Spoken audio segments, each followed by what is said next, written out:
In the middle of the world's largest ocean, farther from any inhabited land than almost anywhere else on Earth, nearly 1,000 stone giants stand in eternal silence.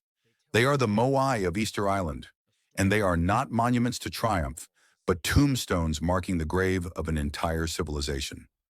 These towering figures, some weighing as much as 80 tons, were carved by a people who achieved extraordinary heights of cultural sophistication before destroying themselves so completely that when Europeans first arrived, the survivors could no longer remember how their ancestors had created these impossible monuments. The island that would come to be known as Easter Island sits like a lost world in the vastness of the Pacific Ocean. To reach the nearest populated land, you would have to travel 3,700 kilometers in any direction, crossing empty waters that stretch beyond the horizon in an endless expanse of blue. This tiny triangle of volcanic rock, measuring just 24 kilometers at its widest point, represents one of the most isolated places that humans have ever chosen to call home. But the isolation that makes Easter Island so remote today was not always the defining characteristic of this place. When the first Polynesian voyagers arrived here sometime between the 3rd and 6th centuries, they found something that no longer exists anywhere on Earth. They discovered a pristine island paradise covered in towering palm forests that rose higher than anything in their island-hopping experience across the Pacific.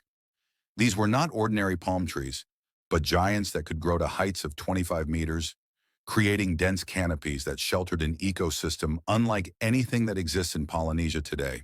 The soil beneath these ancient forests was rich and volcanic, perfect for agriculture. Springs of fresh water bubbled up from underground sources, creating streams that wound their way through valleys carpeted in lush vegetation. The coastal waters teemed with fish, while massive colonies of seabirds nested in the inland forests, providing protein sources that seemed inexhaustible. This was a landscape of abundance, a tropical paradise that could have sustained a small population indefinitely if they had chosen to live within its natural limits. The people who found this virgin paradise were among the most skilled navigators and seafarers in human history.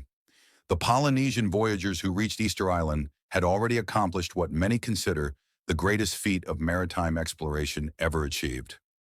Using only traditional outrigger canoes and their accumulated knowledge of wind patterns, ocean currents, and celestial navigation, they had methodically explored and settled islands across an ocean that covers 1/3 of the Earth's surface. Their journey to Easter Island represented the culmination of this remarkable expansion. These were not accidental castaways blown off course by storms, but deliberate explorers who had planned their expedition with careful attention to seasonal patterns and navigation markers. They brought with them everything they would need to establish a new civilization: food plants like sweet potato, banana, and taro, domestic animals including chickens and pigs, and most importantly, the accumulated cultural knowledge of generations of island dwellers. When they stepped onto the beaches of this unnamed island over 1,500 years ago, these Polynesian pioneers could not have imagined that they were beginning an experiment in human civilization that would end in catastrophe. The island they had discovered seemed to offer everything they could want. The volcanic soil was perfect for their crops. The forest provided timber for boats and buildings. The birds provided protein and eggs. The surrounding ocean offered fish in seemingly unlimited quantities. For the first few centuries, their experiment appeared to be an unqualified success. The population grew steadily as families established themselves in the fertile valleys and coastal plains. Villages expanded and new settlements were founded as the growing population spread across the island. The rich environment allowed them to develop increasingly sophisticated cultural practices, including the elaborate stoneworking techniques that would eventually produce the mysterious Moai statues. The social structure that emerged during these early centuries was typical of Polynesian societies, with chiefs and priests at the top of a hierarchical system that organized labor for large communal projects. Extended families formed the basic units of society, each associated with particular territories and ancestral shrines. As the population grew and society became more complex, these family groups began to compete with each other for prestige and resources. It was this competition that would ultimately doom the civilization they were building. The desire to demonstrate power and spiritual authority led to increasingly ambitious construction projects, particularly the carving of massive stone statues that were intended to honor deceased ancestors and establish the legitimacy of competing chiefs. These statues, which would eventually become known to the world as Moai, began as relatively modest monuments but grew steadily larger and more elaborate as different groups tried to outdo each other. The tragedy of Easter Island was not that its people lacked intelligence or skill. Archaeological evidence reveals a society of remarkable sophistication, with advanced agricultural techniques, sophisticated art forms, and engineering capabilities that allowed them to move massive stone monuments across difficult terrain. They developed their own writing system, called rongorongo, making them one of the few Polynesian societies to achieve literacy. Their astronomical knowledge was advanced enough to create accurate calendars and predict seasonal changes essential for agriculture. But their very success contained the seeds of their destruction. As the population grew and the competition between family groups intensified, the demand for resources began to exceed what the island could sustainably provide. The forests that had seemed inexhaustible when the first settlers arrived began to show signs of stress as trees were cut down faster than they could regenerate. The bird populations that had provided protein for generations began to decline as their nesting sites were disturbed and their eggs were harvested in ever greater quantities. Yet the people of Easter Island seemed unable to recognize the warnings that their environment was sending them. Perhaps because the changes happened gradually over many generations, each family group focused on immediate competition with their neighbors rather than long-term sustainability. Perhaps because no single family had authority over the entire island, there was no mechanism for coordinating a collective response to the emerging crisis. Perhaps because they had never experienced resource depletion before, they simply could not imagine that their island paradise could have limits. Whatever the reasons, they continued on a path that would lead inexorably to ecological collapse and civilizational suicide. The Moai statues grew larger and more numerous, requiring ever greater inputs of timber for the wooden rollers used to transport them across the island. The competition between family groups intensified, leading to an arms race of monument construction that consumed increasing amounts of labor and resources. The population continued to grow, putting additional pressure on an ecosystem that was already showing signs of strain. By the time the first European explorers reached Easter Island in the 18th century, they found a landscape that bore little resemblance to the paradise that had greeted the original Polynesian settlers. The giant palm forests were gone, replaced by grassland dotted with a few scraggly shrubs. The streams had dried up, forcing the remaining population to rely on brackish water collected in crater lakes. The bird colonies had vanished, and the rich soil had eroded away, leaving behind a barren landscape that could barely support the few thousand people who remained. The massive Moai statues still stood as monuments to the vanished civilization, but even these had become victims of the collapse. Many had been deliberately toppled during conflicts between the surviving family groups. Others stood abandoned at the quarry where they had been carved, never transported to their intended destinations because the social organization necessary for such massive undertakings had disintegrated along with the ecosystem that had supported it. The story of Easter Island stands as perhaps the most dramatic example of civilizational collapse in human history, a cautionary tale about what can happen when a society fails to live within the limits of its environment. But it is also a story with profound relevance for the modern world, as humanity faces global challenges that echo the local crisis that destroyed the civilization of the Moai builders. The isolated island that once seemed like paradise had become a preview of what our own isolated planet might become if we failed to learn from the mistakes of those who came before us. The stars were their map, the ocean their highway, and the wind their guide. Long before European sailors dared venture beyond sight of land, Polynesian navigators had mastered the art of sailing across thousands of kilometers of open ocean, using nothing more than their accumulated knowledge of natural phenomena and traditional outrigger canoes that seemed impossibly fragile for such epic journeys. These were not desperate refugees fleeing disaster, but skilled explorers systematically expanding across the Pacific in one of humanity's greatest achievements of maritime exploration. The navigation techniques that brought the first settlers to Easter Island represent one of the most sophisticated pre-scientific understanding of ocean and atmospheric dynamics ever developed. Polynesian navigators could read the subtle signs of land from distances that would seem impossible to modern sailors relying on electronic instruments. They could detect the presence of islands over the horizon by observing the behavior of clouds, which form distinctive patterns as they encounter land masses and are deflected upward by rising air currents. They could interpret the color and movement of water to identify underwater reefs and shallow areas that indicated nearby land. Bird behavior provided another crucial navigation tool for these master seafarers. Different species of seabirds have characteristic ranges and flight patterns that experienced navigators could read like a book written across the sky. Frigate birds, for example, always return to land at night, so their evening flight direction indicates the location of islands. Boobies and terns feed close to shore during the day, but roost on land, providing additional directional clues for navigators who knew how to interpret their movements. The ocean itself told stories to those who had learned to read them. Polynesian navigators could identify the direction and distance of land by observing wave patterns that were invisible to untrained eyes. Islands create distinctive interference patterns in ocean swells, bending and reflecting waves in ways that create subtle but detectable changes in water movement. These wave signatures could be felt through the hull of a canoe by navigators who had spent years learning to interpret the ocean's hidden language. The star compass that guided these ancient explorers was far more sophisticated than the simple directional systems used by other seafaring cultures. Polynesian navigators memorized the rising and setting positions of hundreds of stars and constellations, creating mental maps that allowed them to maintain accurate headings even during extended voyages across empty ocean. They understood the seasonal changes in star positions and could compensate for the effects of latitude on celestial observations, skills that required years of training and extraordinary memory abilities.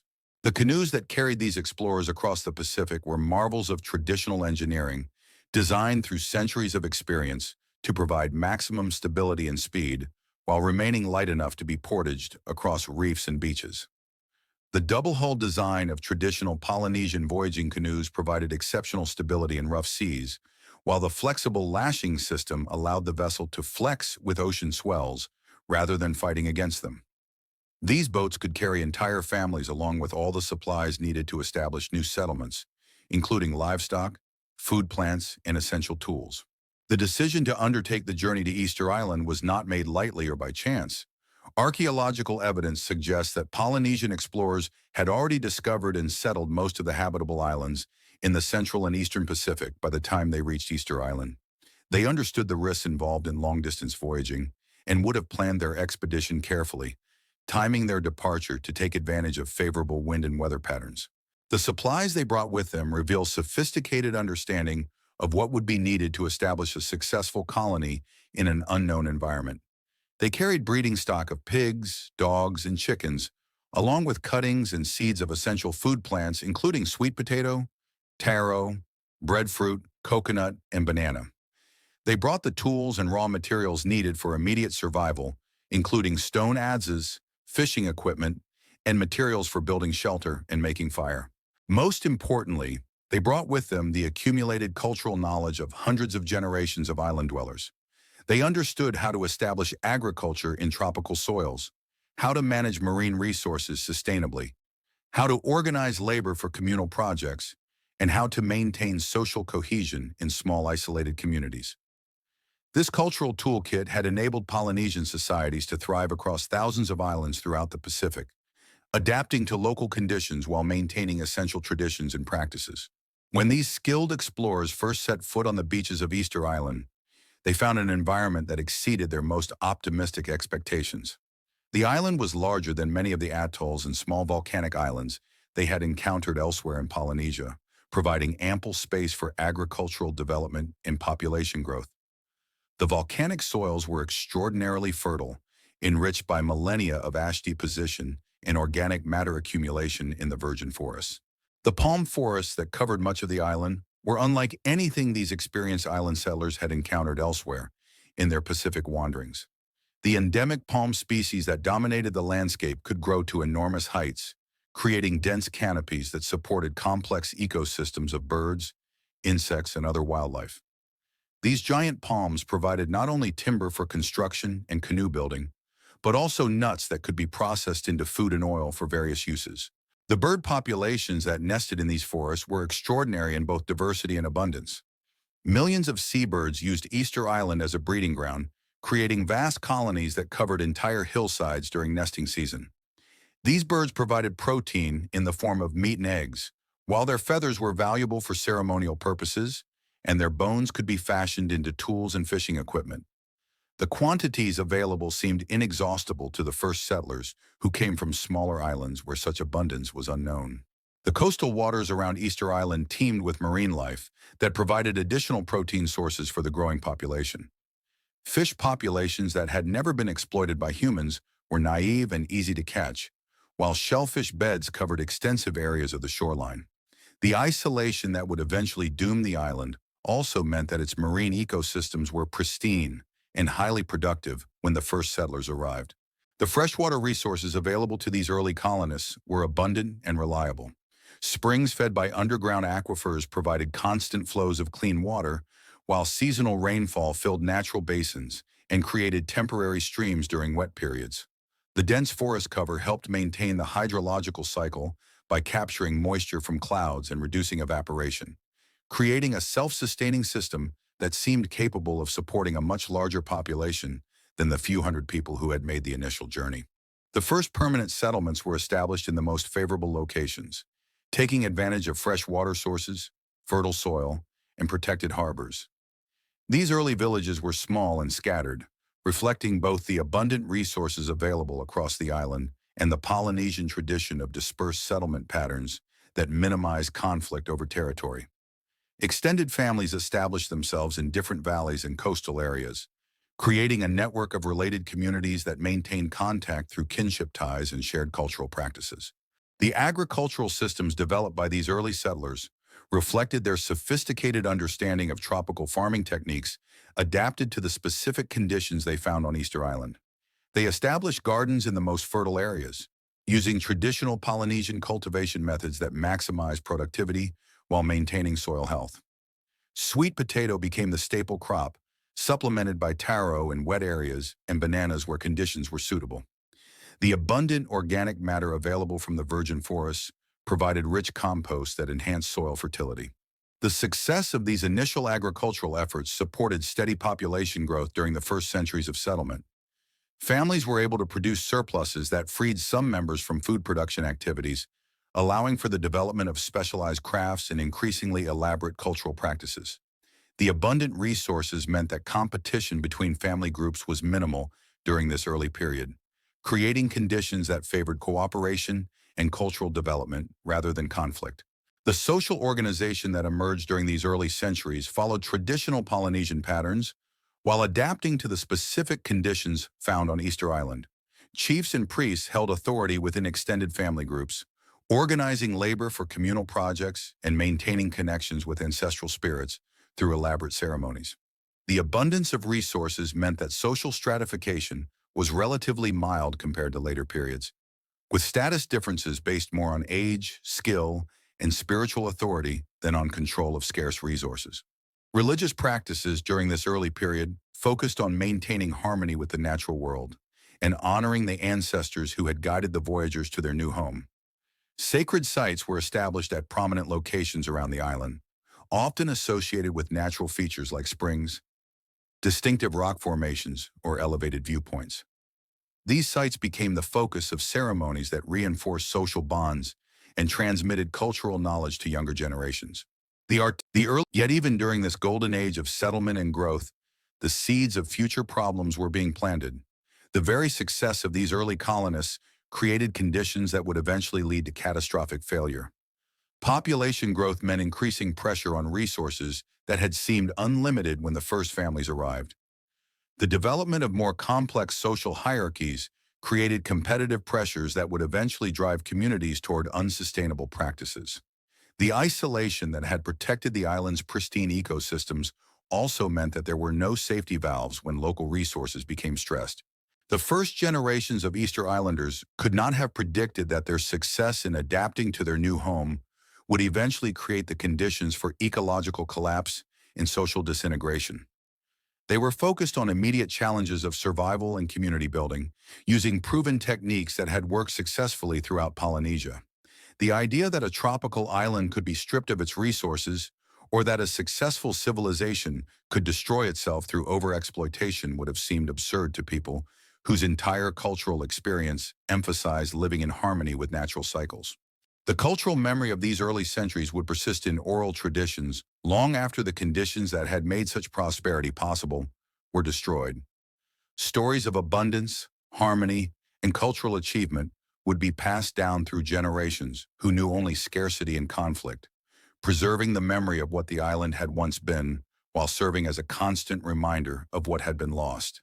These traditions would influence the religious and artistic developments that marked later periods, even as the society that created them struggled with increasingly desperate resource constraints. As the second century of settlement began, the population of Easter Island had grown to several thousand people living in dozens of settlements scattered across the island. The agricultural systems developed by the founding families were producing abundant surpluses that supported increasing social complexity and cultural elaboration.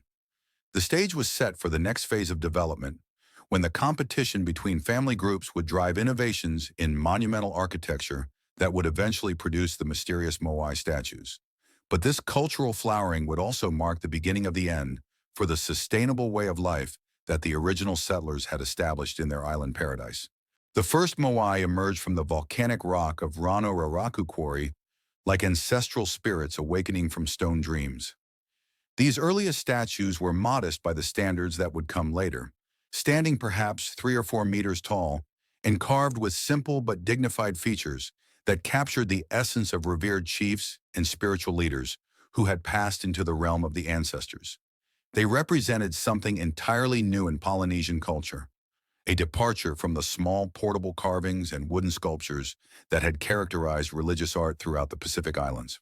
The creation of these monumental stone sculptures marked a revolutionary moment in Easter Island civilization, the point at which a successful agricultural society began transforming into something unprecedented in the Polynesian world.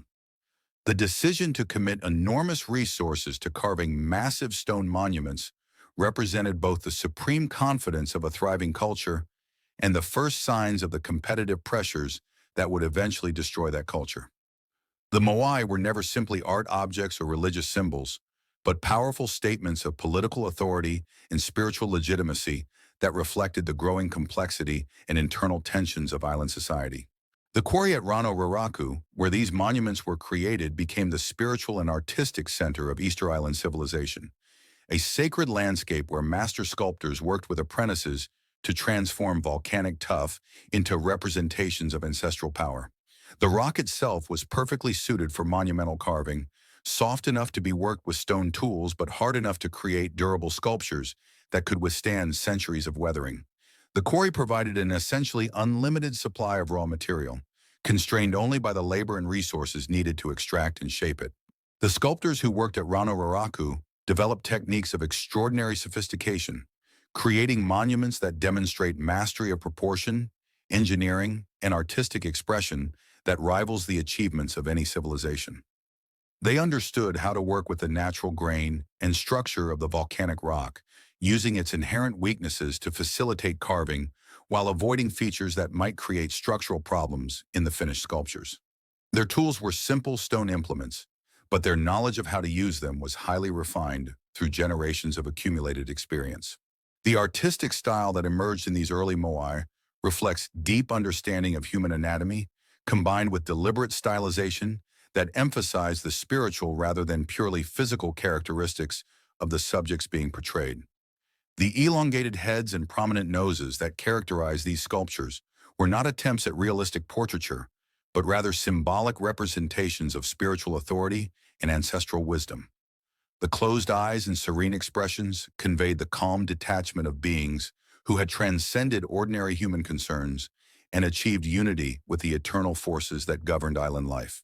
As the decades passed and the tradition of Moai carving became established, the statues began to grow larger and more elaborate, reflecting both the increasing skill of the sculptors and the escalating competition between different family groups across the island.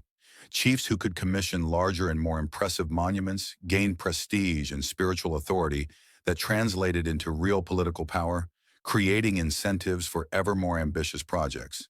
What had begun as modest commemorative sculptures evolved into an arms race of monumental construction that would eventually consume enormous quantities of resources and labor.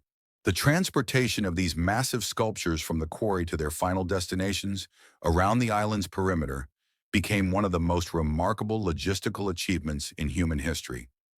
The largest completed Moai weighed as much as 80 tons and stood over 20 meters tall when placed on their ceremonial platforms.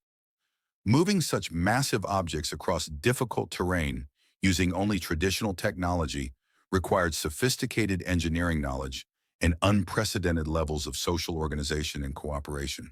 The methods used to transport the Moai have been debated by archaeologists for generations, but recent experimental archaeology has demonstrated that the most likely technique involved using wooden rollers and rope systems to literally walk the statues across the landscape.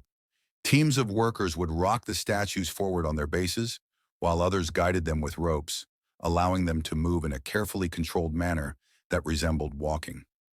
This technique required enormous quantities of rope made from native plants and large numbers of wooden rollers that had to be constantly moved from behind the statue to in front of it as the monument progressed along its route.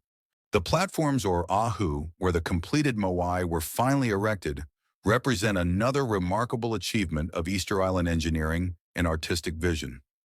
These ceremonial structures were far more than simple bases for displaying sculptures, but rather complex religious and social centers that served multiple functions within island society. The largest ahu were massive stone constructions that incorporated precisely fitted blocks of volcanic rock, some weighing many tons and transported from quarries located considerable distances from the final construction sites. The construction of these platforms required knowledge of structural engineering that allowed builders to create stable foundations capable of supporting enormous weights, while also creating aesthetically pleasing proportions and impressive visual impact.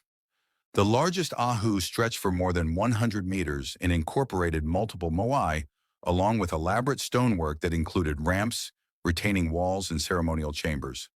These structures represented investments of labor and resources that could only be justified by communities that had achieved considerable prosperity and social organization.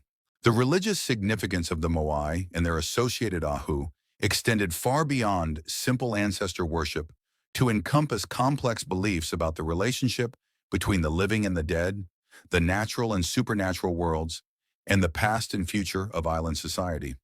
The statues were not merely representations of deceased individuals, but were believed to embody the spiritual essence of ancestors who continued to play active roles in the lives of their descendants. Through ritual activities conducted at the ahu, the living could communicate with these ancestral spirits and seek their guidance and protection. The positioning of the Moai reflects sophisticated understanding of the spiritual geography of Easter Island and the relationship between ancestral power and territorial control. Most of the completed statues face inland rather than toward the sea, directing their protective gaze toward the communities and agricultural lands that their descendants needed to defend and nurture.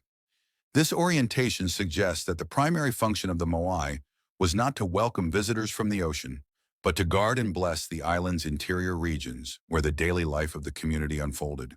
The artistic evolution of the Moai over the centuries of their creation reveals changing social conditions and cultural priorities that reflect the broader trajectory of Easter Island civilization. The earliest statues were relatively simple and uniform in design, suggesting a society that valued harmony and shared traditions over individual expression and competitive display. As time passed and social competition intensified, the Moai became larger, more elaborate, and more individualized, with distinctive features that may have represented specific chiefs or family lineages. The red scoria top knots, or pukao, that crowned many of the Moai represent another dimension of the artistic and engineering achievement represented by these monuments. These massive stone cylinders, some weighing more than 10 tons, were quarried at a separate location and transported to the ahu sites, where they were somehow lifted to the tops of statues that already stood more than 10 meters tall. The engineering challenges involved in placing these top knots required additional innovations in lifting and positioning techniques that pushed Easter Island technology to its absolute limits. The cultural significance of these red top knots extended beyond simple aesthetic enhancement to include important symbolic meanings related to spiritual authority and social status. The red color was associated with divine power and chiefly authority throughout Polynesian cultures, while the top-knot style represented traditional hairdressing practices that distinguished high-ranking individuals from commoners. By adding these elements to their ancestral monuments, island communities were making powerful statements about the continued authority and spiritual potency of their deceased leaders. The workshop areas around Rano Raraku reveal the enormous scale and sophisticated organization of the Moai production system during its peak period. Hundreds of unfinished statues in various stages of completion dot the quarry landscape, providing insights into the carving techniques and production processes that created these monuments. Some statues were abandoned when flaws appeared in the rock or when resources for completing them became unavailable.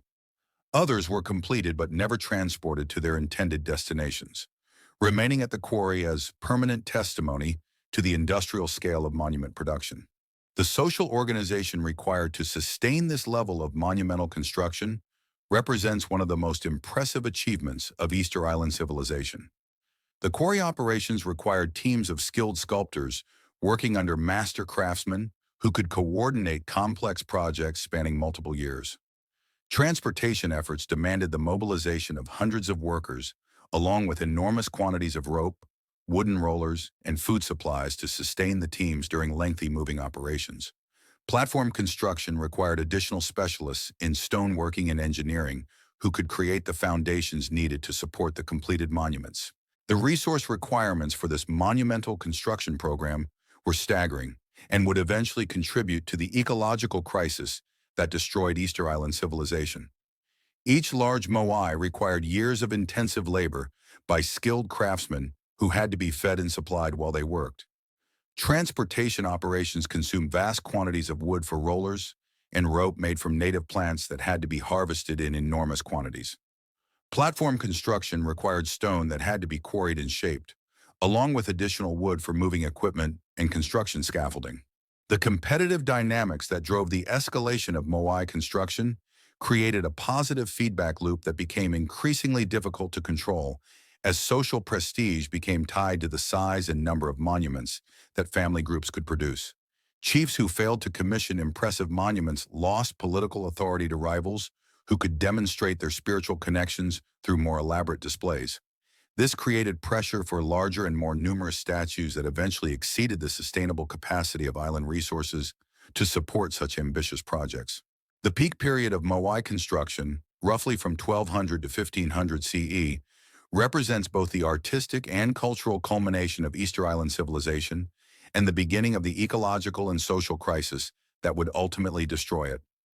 During these centuries, nearly 900 moai were carved at Rano Raraku, with several hundred transported to Ahu sites around the island's perimeter. This represents an unprecedented level of monumental construction for such a small and isolated population, requiring social organization and resource mobilization on a scale that had never been attempted in Polynesian culture. The final phase of Moai construction saw the creation of the largest and most elaborate statues ever attempted, monuments that pushed the technical capabilities of island society to their absolute limits. These massive sculptures required innovations in carving, transportation, and platform construction that consumed enormous resources while producing diminishing returns in terms of their symbolic and political impact. The largest moai were so massive that they could not be transported using traditional methods, remaining at the quarry as evidence of ambitions that exceeded practical capabilities. The cultural and spiritual worldview that sustained Moai construction for over 3 centuries reflects a society that had achieved remarkable levels of artistic sophistication and religious complexity, while remaining fundamentally committed to the competitive pursuit of ancestral authority and territorial control. The monuments themselves became so central to island identity and social organization that abandoning their construction would have seemed impossible even as the ecological foundations of society began to collapse around them.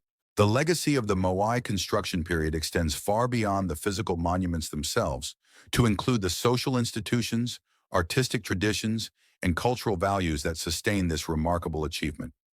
The skills and knowledge developed during centuries of stone carving and monument construction created a reservoir of technical expertise that influenced other aspects of island culture. from everyday tool-making to architectural techniques used in domestic construction. The social organization required for coordinating massive construction projects created leadership structures and cooperative institutions that shaped island society long after Moai construction ended. Yet the very success of the Moai tradition also created the conditions for its eventual failure. The resources consumed by monument construction gradually depleted the island's forests and other natural resources that were essential for sustaining both the construction projects themselves and the broader ecological systems that supported island civilization. The competitive pressures that drove ever larger and more elaborate monuments created social tensions that would eventually explode into violent conflict when environmental stress made it impossible to maintain the resource flows needed for continued construction. As the 14th century drew to a close, the great age of Moai construction was approaching its end, though the sculptors working at Rano Raraku could not have known that they were creating the final monuments of a tradition that had defined their civilization for 3 centuries. The forests that had provided the timber essential for transportation were becoming depleted. The quarry was littered with statues that could not be moved to their intended destinations, and the social tensions created by intensifying competition for scarce resources were beginning to tear apart the cooperative institutions that had made the monuments possible. The stage was set for the ecological and social collapse that would transform Easter Island from a thriving civilization into a cautionary tale about the consequences of exceeding environmental limits. The sound of falling trees echoed across Easter Island like a death knell for the civilization that had flourished there for over 1,000 years.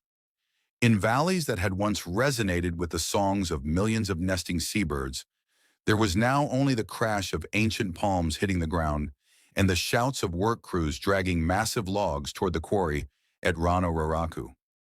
These were not trees being harvested for construction or fuel, but entire forest ecosystems being systematically destroyed to feed an insatiable hunger for wooden rollers needed to transport ever larger Moai statues across the island's increasingly barren landscape. The deforestation of Easter Island represents one of the most complete and catastrophic examples of ecological destruction in human history, a process that transformed a lush tropical paradise into the windswept grassland that European explorers would encounter centuries later. This was not the result of natural disaster or climate change, but rather the deliberate actions of a sophisticated civilization that somehow lost the ability to recognize that their survival depended on the very forests they were systematically destroying. The native palm forests that had covered much of Easter Island when the first Polynesian settlers arrived were unique ecosystems that had evolved in isolation for millions of years. The endemic palm species that dominated these forests were giants among palms, capable of growing to heights of 25 meters with trunks thick enough to provide substantial timber for construction and transportation projects. These forests supported complex communities of endemic plants and animals that existed nowhere else on Earth, creating a biological heritage that represented millions of years of evolutionary development. The ecological functions performed by these forests extended far beyond simply providing timber and habitat for wildlife. The dense canopy cover created by the towering palms intercepted moisture from clouds and fog, creating a humid microclimate that supported the growth of smaller plants and maintained stable water cycles throughout the island. The extensive root systems of these trees held soil in place on steep slopes, preventing erosion that would wash fertile topsoil into the ocean. The fallen leaves and organic matter from the forests created rich compost that maintained soil fertility and supported agricultural productivity. The initial impact of human settlement on these forest ecosystems was relatively minor, reflecting both the small size of the founding population and their experience with sustainable resource management practices developed throughout the Pacific Islands. Early settlers harvested trees selectively for canoe construction, house building, and fuel, taking only what they needed while allowing the forest to regenerate naturally. The traditional Polynesian approach to resource management emphasized maintaining the productive capacity of natural systems rather than maximizing short-term extraction. As the population grew and social complexity increased during the centuries following initial settlement, the demands placed on forest resources began to intensify gradually. The construction of larger and more elaborate houses for chiefs and important families required more timber, While the growing population needed more fuel for cooking and heating, the development of more sophisticated agricultural systems involved clearing additional land for cultivation, reducing the total area covered by native forests while increasing pressure on remaining forest resources. The beginning of Moai construction marked a fundamental shift in the relationship between Easter Island society and its forest resources. The transportation of massive stone sculptures from the quarry to ceremonial platforms around the island's perimeter required unprecedented quantities of timber for use as rollers, ramps, and support structures. Unlike other uses of wood that consumed relatively small amounts of material over extended periods, Moai transportation demanded enormous quantities of timber for each moving operation, with larger statues requiring proportionally greater resources. The engineering requirements for moving multi-ton stone sculptures created an almost insatiable demand for wooden rollers that had to be constantly replaced as they wore out or broke under the enormous loads they carried. Archaeological experiments have demonstrated that transporting a single large moai required hundreds of wooden rollers, which had to be continually moved from behind the statue to in front of it as the monument slowly progressed toward its destination. The largest statues required so many rollers that entire forest groves had to be harvested to support a single transportation operation. The rope needed for controlling and guiding the moai during transportation created additional pressure on plant resources, though this impact was initially less visible than the obvious consumption of timber. The strongest ropes were made from the inner bark of certain native trees, requiring the destruction of mature specimens to obtain relatively small quantities of fiber. Other rope materials came from native plants that had to be harvested in enormous quantities and processed through labor-intensive techniques that yielded relatively modest amounts of finished cordage. The competitive dynamics that drove the escalation of moai construction created powerful incentives for communities to ignore the long-term consequences of their resource consumption patterns. Chiefs who could produce larger and more impressive monuments gained political authority and spiritual prestige that translated into real advantages in disputes over territory and resources. This created pressure for each family group to maximize their monument construction regardless of environmental costs, leading to a tragedy of the commons where individual rational decisions produced collectively irrational outcomes. The gradual nature of forest depletion made it difficult for island communities to recognize the emerging crisis until it was too late to reverse course. The process unfolded over several generations, with each cohort of islanders experiencing conditions that were only slightly worse than those their parents had known. Young people who had never seen the original forest abundance accepted degraded conditions as normal, while elders who remembered better times often lacked the political authority needed to impose conservation measures on communities focused on immediate competitive advantages. The impact of deforestation on Easter Island's wildlife populations was swift and catastrophic. The seabird colonies that had once numbered in the millions began to decline rapidly as their nesting sites were destroyed, and the insects and small animals they fed on disappeared along with the forest ecosystems that supported them. Many endemic bird species went extinct during this period, taking with them ecological functions that had been essential for seed dispersal, pollination, and nutrient cycling throughout island ecosystems. The loss of bird populations had cascading effects throughout the island's food webs that further accelerated ecological collapse. Seabirds had been crucial sources of protein for human communities, but they also played essential roles in maintaining soil fertility through their droppings and in dispersing seeds that allowed plant communities to regenerate after disturbances.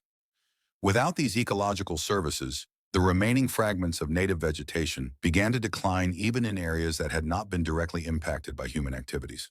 The disruption of water cycles caused by deforestation began to affect agricultural productivity and human settlements throughout the island. Without forest cover to intercept moisture and moderate evaporation, many streams and springs that had provided reliable water sources began to dry up or flow only seasonally. The crater lakes that had served as backup water sources became increasingly important as surface water became scarce, but these limited resources could not support the population levels that had been sustained when fresh water was abundant. Soil erosion accelerated dramatically as protective forest cover disappeared and heavy rains began washing topsoil directly into the ocean. The fertile volcanic soils that had supported highly productive agriculture began to disappear from steep slopes and exposed areas, leaving behind rocky substrates that could support only limited vegetation. Agricultural productivity declined as farmers were forced to work increasingly marginal lands with depleted soils and unreliable water supplies. The psychological impact of witnessing their island paradise transform into an increasingly barren landscape must have been profound for the people who lived through this ecological collapse. Communities that had grown up with stories of abundance and plenty were forced to adapt to conditions of increasing scarcity and environmental degradation.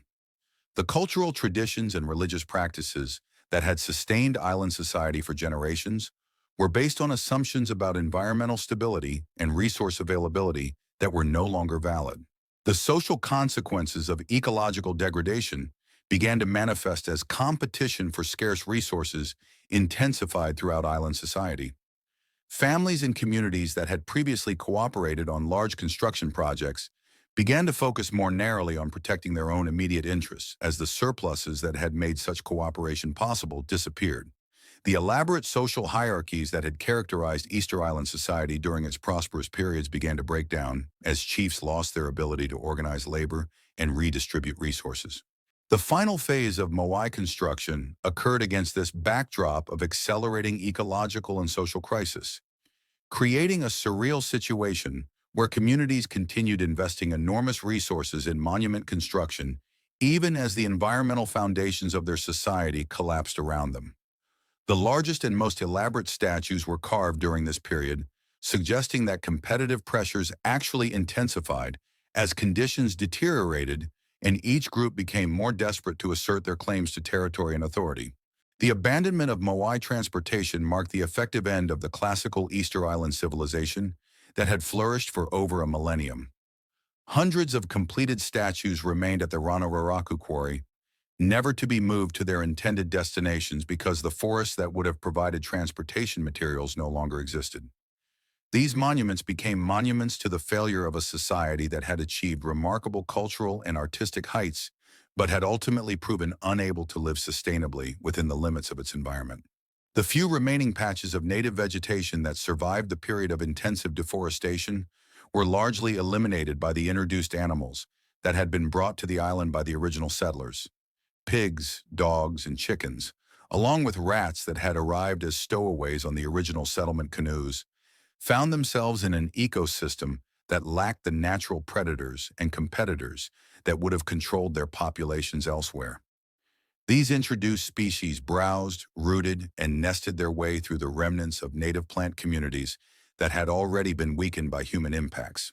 The synergistic effects of deforestation, species introductions, and climate impacts created a cascade of ecological changes that were essentially irreversible given the technology and knowledge available to Easter Island communities. Once the major forest ecosystems were destroyed, the island's capacity to support large populations was permanently reduced, making it impossible to maintain the social organization and resource flows that had characterized the civilization's prosperous periods. The archaeological record from this period reveals clear evidence of the environmental crisis and its impact on human communities. Pollen cores from crater lake sediments show the dramatic decline and disappearance of native forest species, while also revealing increases in grasses and other plants associated with disturbed and degraded environments.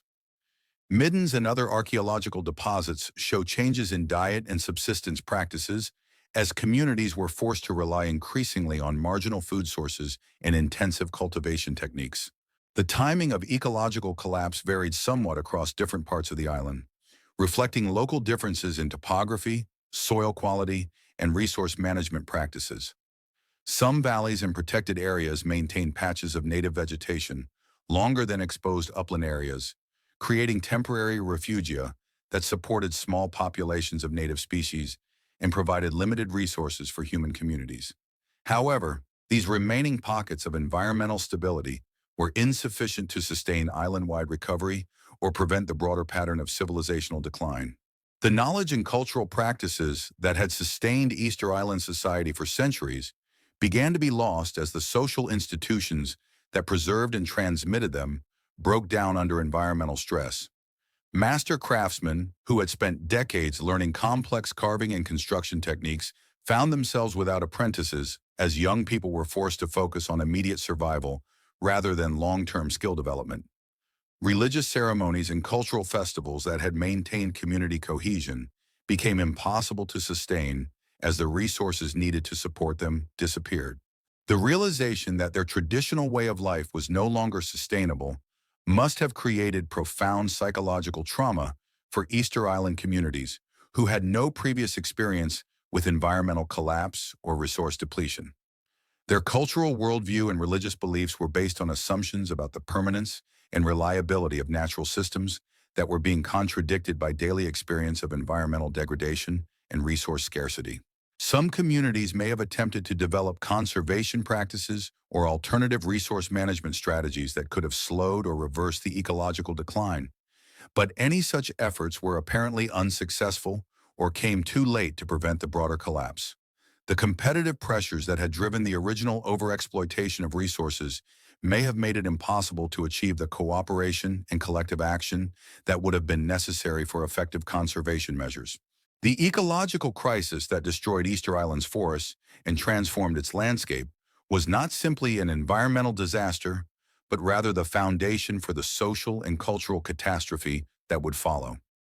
Without the resource base that had supported their complex civilization, Easter Island communities were forced to adapt to conditions of permanent scarcity that would fundamentally alter every aspect of their society. The stage was set for the violent conflicts and cultural breakdown that would complete the transformation of Easter Island from tropical paradise to barren wasteland. The first Moai to fall did not topple from natural erosion or the passage of time, but was deliberately pushed from its ceremonial platform by human hands driven by rage, desperation, and a hunger that had consumed not only their bodies, but their souls. The massive stone figure that had once gazed protectively over fertile valleys and thriving communities now lay shattered on the ground, its serene face turned toward a barren sky, its spiritual power broken along with the civilization that had created it.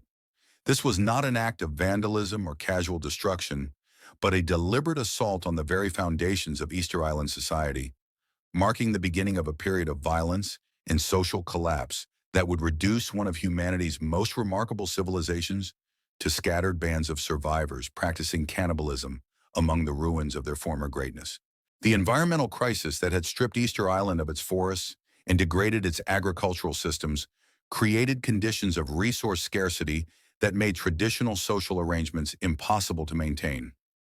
The surplus production that had supported elaborate religious ceremonies, monumental construction projects, and complex social hierarchies disappeared as communities were forced to focus entirely on immediate survival. The chiefs and priests, who had derived their authority from their ability to organize large-scale projects and redistribute resources, found themselves powerless in the face of ecological collapse that no amount of spiritual authority or political skill could reverse. The competitive pressures that had driven Moai construction during the prosperous centuries now turned destructive as different family groups began fighting over the remaining patches of fertile land and the few reliable sources of fresh water. The cooperation that had been possible when resources were abundant gave way to zero-sum competition where one group's survival came at the expense of their neighbors. Territorial boundaries that had been respected for generations became contested battlegrounds as communities were forced to choose between expansion and extinction. The archaeological evidence for this period of violent conflict is written in obsidian throughout the soil layers of Easter Island, telling a story of unprecedented warfare that transformed a previously peaceful society into a battlefield where survival required constant vigilance and ruthless efficiency. Spear points made from volcanic glass appear in enormous quantities in archaeological deposits from this period, far exceeding anything found in earlier layers, and representing a massive shift in material culture toward weapons production rather than artistic or ceremonial objects. These obsidian spear points were not crude improvised weapons, but sophisticated implements that represent significant investments of time and skill by master craftsmen who had redirected their talents from creating beautiful objects to manufacturing instruments of death. The points show evidence of mass production techniques that allowed for rapid manufacturing of large quantities of standardized weapons, suggesting that warfare had become systematic and organized, rather than consisting of isolated raids or honor conflicts between individuals. The distribution patterns of these weapons across different archaeological sites reveal that violence was island-wide rather than confined to particular regions or communities. Every excavated settlement from this period contains evidence of weapon stockpiling and defensive preparations that indicate chronic insecurity and the constant threat of attack. The elaborate houses and ceremonial structures that had characterized earlier periods were abandoned in favor of fortified positions on hilltops and in caves that provided natural defensive advantages. The human skeletal remains from this period tell an even more disturbing story of violence and social breakdown that goes beyond simple warfare to include evidence of systematic cannibalism practiced on a scale that suggests it had become a regular survival strategy rather than an occasional ritual practice. Cut marks on human bones show the same butchering patterns found on animal remains, indicating that human flesh was being processed and consumed using the same techniques developed for preparing other protein sources. The demographic impact of this violence was catastrophic, reducing the island's population from an estimated 15 to 20,000 people at its peak to perhaps 2 or 3,000 survivors by the time the worst of the conflicts ended. This represents one of the most dramatic population collapses in human history, comparable to the demographic disasters that befell indigenous American populations following European contact, but occurring entirely through internal conflicts rather than external conquest or disease. The social structures that had governed Easter Island society for over a millennium disintegrated completely during this period of violence. The elaborate kinship systems that had organized labor and distributed resources were shattered as families were scattered or eliminated entirely. The religious hierarchies that had maintained spiritual authority and cultural continuity were destroyed along with the ceremonial sites where they had conducted their rituals. The craft specializations that had created the island's remarkable artistic achievements disappeared as survival became the only skill that mattered. The destruction of the Moai during this period was both a symptom and a cause of the broader social collapse, representing attacks on the spiritual foundations of enemy communities, while also eliminating the symbols of authority and legitimacy that had maintained social order. The toppling of these monuments was a deliberate strategy of psychological warfare designed to demoralize opponents by demonstrating that their ancestral protectors were powerless to defend them against human enemies. The logistics of toppling these massive stone sculptures required significant organization and cooperation, suggesting that some communities were able to maintain enough social cohesion to coordinate complex military operations even as their broader society fell apart. The largest Moai weighed dozens of tons and stood over 10 meters tall on their ceremonial platforms, making their destruction a major engineering project that required careful planning and substantial labor inputs to accomplish safely. The symbolic significance of Moai destruction extended beyond simple military tactics to represent a fundamental rejection of the cultural values and social arrangements that had characterized Easter Island civilization during its prosperous centuries. By attacking these monuments, communities were essentially declaring that the old ways of organizing society had failed and that entirely new approaches were needed for survival in the degraded environment that remained. The religious implications of Moai destruction were profound in a society where these monuments were believed to embody the spiritual essence of ancestral chiefs and provide protection for their descendants. The deliberate toppling of these statues represented not just attacks on enemy communities, but assaults on the entire spiritual framework that had given meaning and structure to Easter Island culture for generations. This represented a level of cultural warfare that went beyond simple territorial conflicts to include attempts to destroy the fundamental beliefs and practices that held enemy societies together. The period of intensive Moai destruction coincided with the emergence of new religious practices that reflected the changed conditions and desperate circumstances facing island communities. The elaborate ancestor worship that had sustained Moai construction was abandoned in favor of more immediate spiritual concerns focused on survival and protection from human enemies rather than maintaining relationships with deceased chiefs who had proven unable to prevent environmental and social collapse. The cave systems that had provided shelter during the worst periods of violence became new ceremonial centers where survivors developed religious practices appropriate to their transformed circumstances. Rock art from this period shows themes of conflict, death, and supernatural protection that contrast sharply with the peaceful and prosperous imagery that had characterized earlier artistic traditions.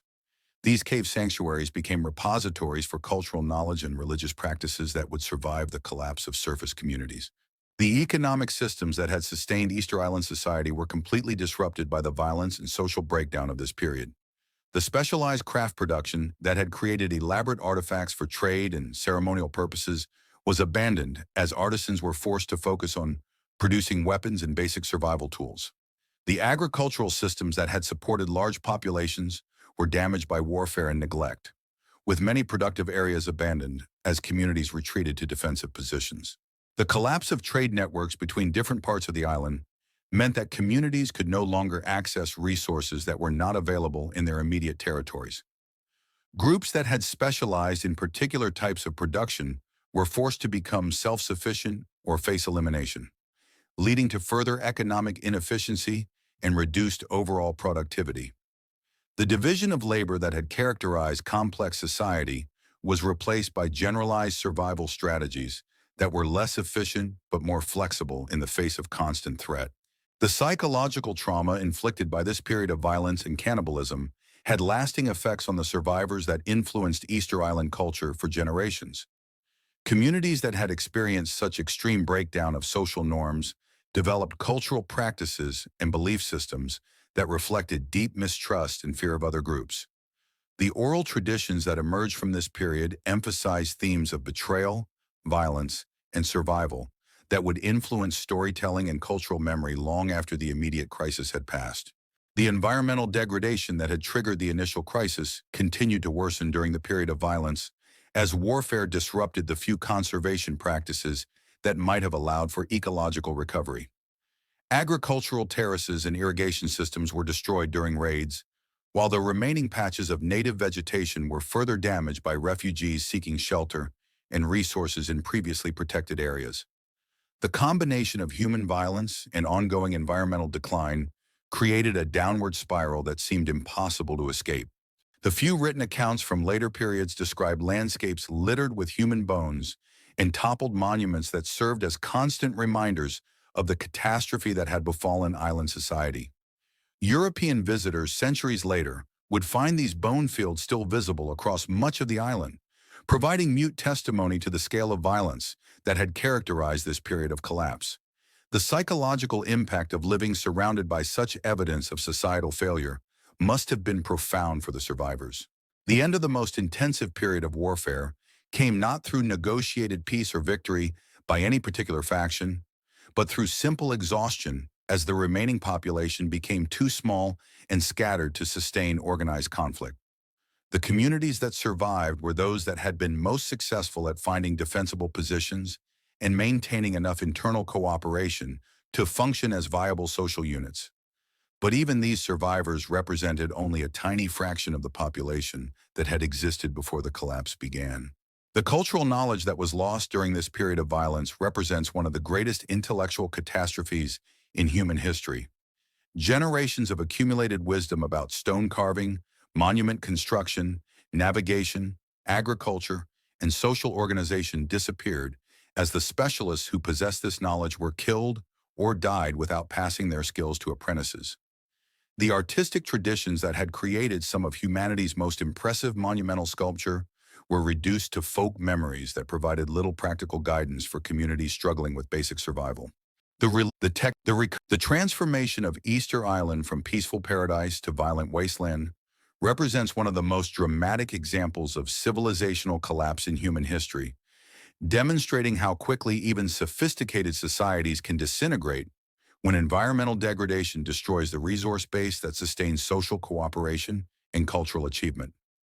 The Moai that had once symbolized spiritual authority and cultural pride became monuments to failure, their broken forms scattered across a landscape that bore witness to humanity's capacity for both remarkable achievement. From the ashes of a civilization that had destroyed itself through violence and ecological catastrophe, a new religion emerged that would define the final centuries of independent Easter Island culture. The Tangata Manu, or Birdman cult, represented a complete departure from the ancestor worship that had sustained Moai construction for over 3 centuries, replacing reverence for deceased chiefs with a desperate attempt to reconnect with the natural forces that still governed survival on their devastated island. This was not a gradual evolution of existing beliefs, but a revolutionary transformation that reflected the profound psychological and spiritual crisis facing communities that had witnessed the complete failure of their traditional worldview.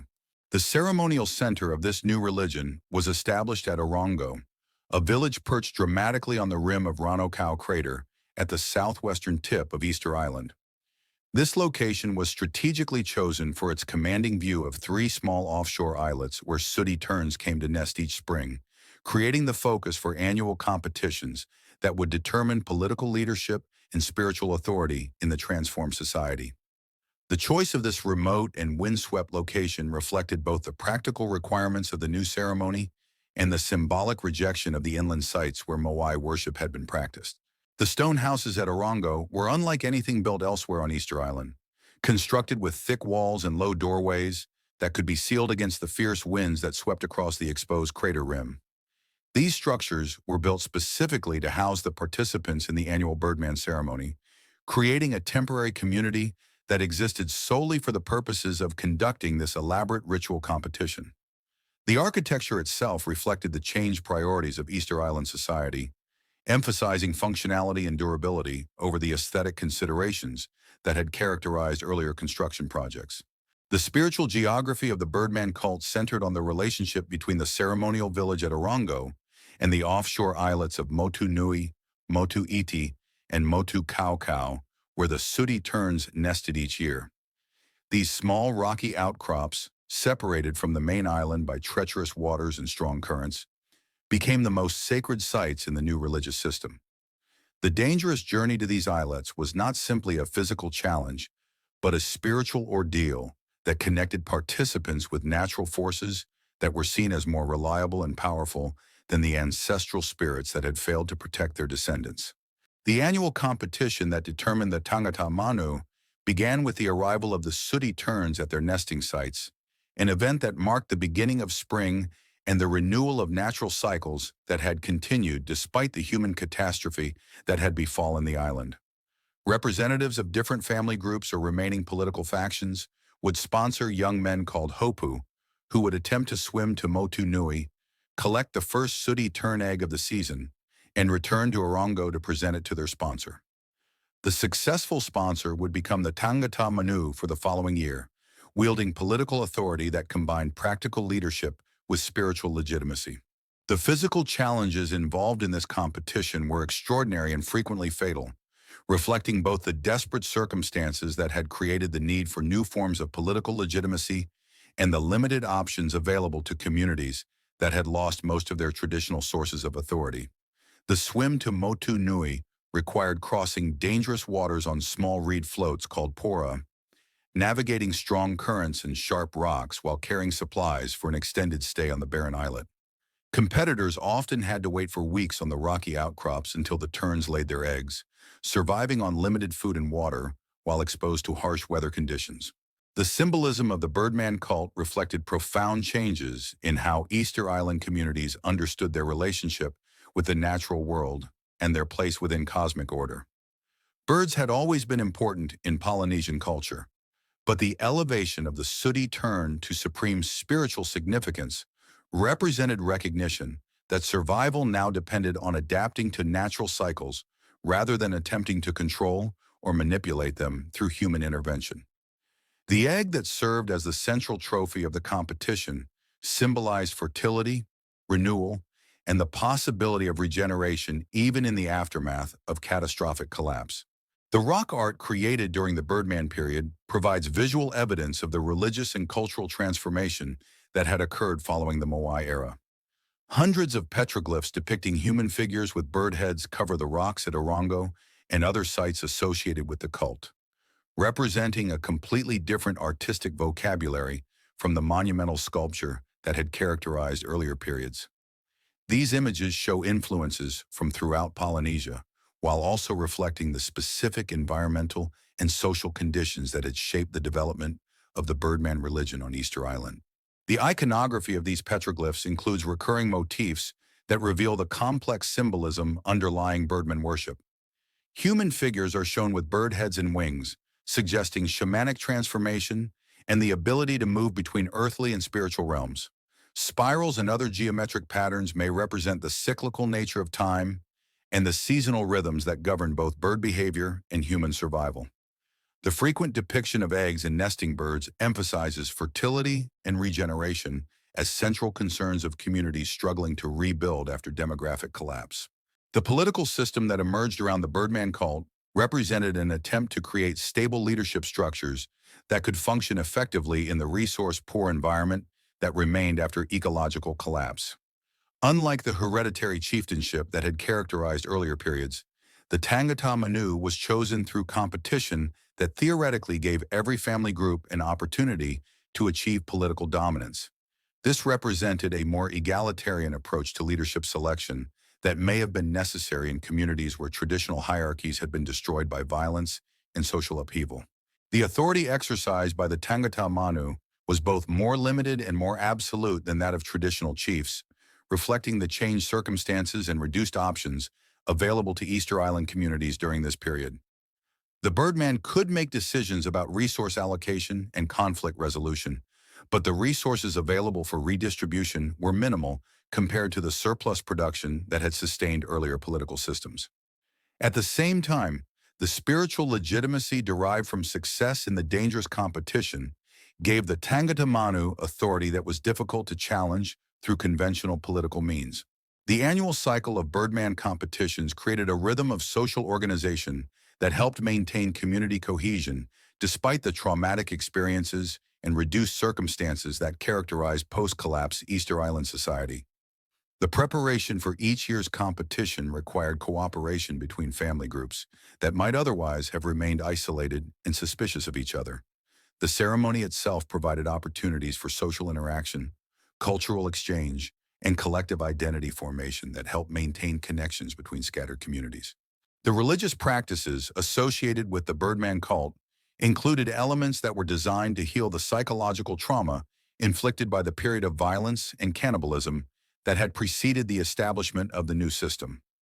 Rituals of purification and spiritual cleansing helped participants process their experiences of social breakdown and moral transgression. Ceremonies celebrating fertility and renewal provided hope for recovery and regeneration, despite the obvious signs of permanent environmental damage that surrounded them. The oral traditions that developed during the Birdman period preserved memory of the earlier civilization, while also creating new narratives that explained and justified the transformation that had occurred. Stories of the Moai era were reinterpreted as cautionary tales about the dangers of spiritual pride and environmental exploitation, while myths surrounding the Birdman cult emphasized themes of adaptation, endurance, and harmony with natural forces. These narratives serve both historical and psychological functions, helping communities understand their past while providing guidance for navigating their transformed circumstances. The integration of astronomical knowledge into Birdman ceremonies reflects the sophisticated understanding of natural cycles that was necessary for survival in the degraded environment that remained after ecological collapse. The timing of sooty tern nesting was carefully predicted using observations of star positions and seasonal indicators, while the competition itself was scheduled to coincide with optimal weather conditions and resource availability. This represented practical application of accumulated environmental knowledge that had become essential for community survival. The material culture associated with the Birdman cult was characterized by portability and functionality rather than the monumental permanence that had defined earlier artistic traditions. Ceremonial objects were small enough to be carried between communities and hidden in caves during times of conflict. Art forms emphasized symbolic communication rather than impressive display, reflecting both reduced resources and the need for cultural flexibility in an unstable social environment. The decline of the Birdman cult began long before European contact, suggesting that even this adapted religious system was unable to provide stable solutions to the fundamental problems facing Easter Island society. The competitive aspect of the ceremony sometimes led to renewed conflicts between family groups, while the dangerous nature of the competition reduced the pool of potential participants through injury and death.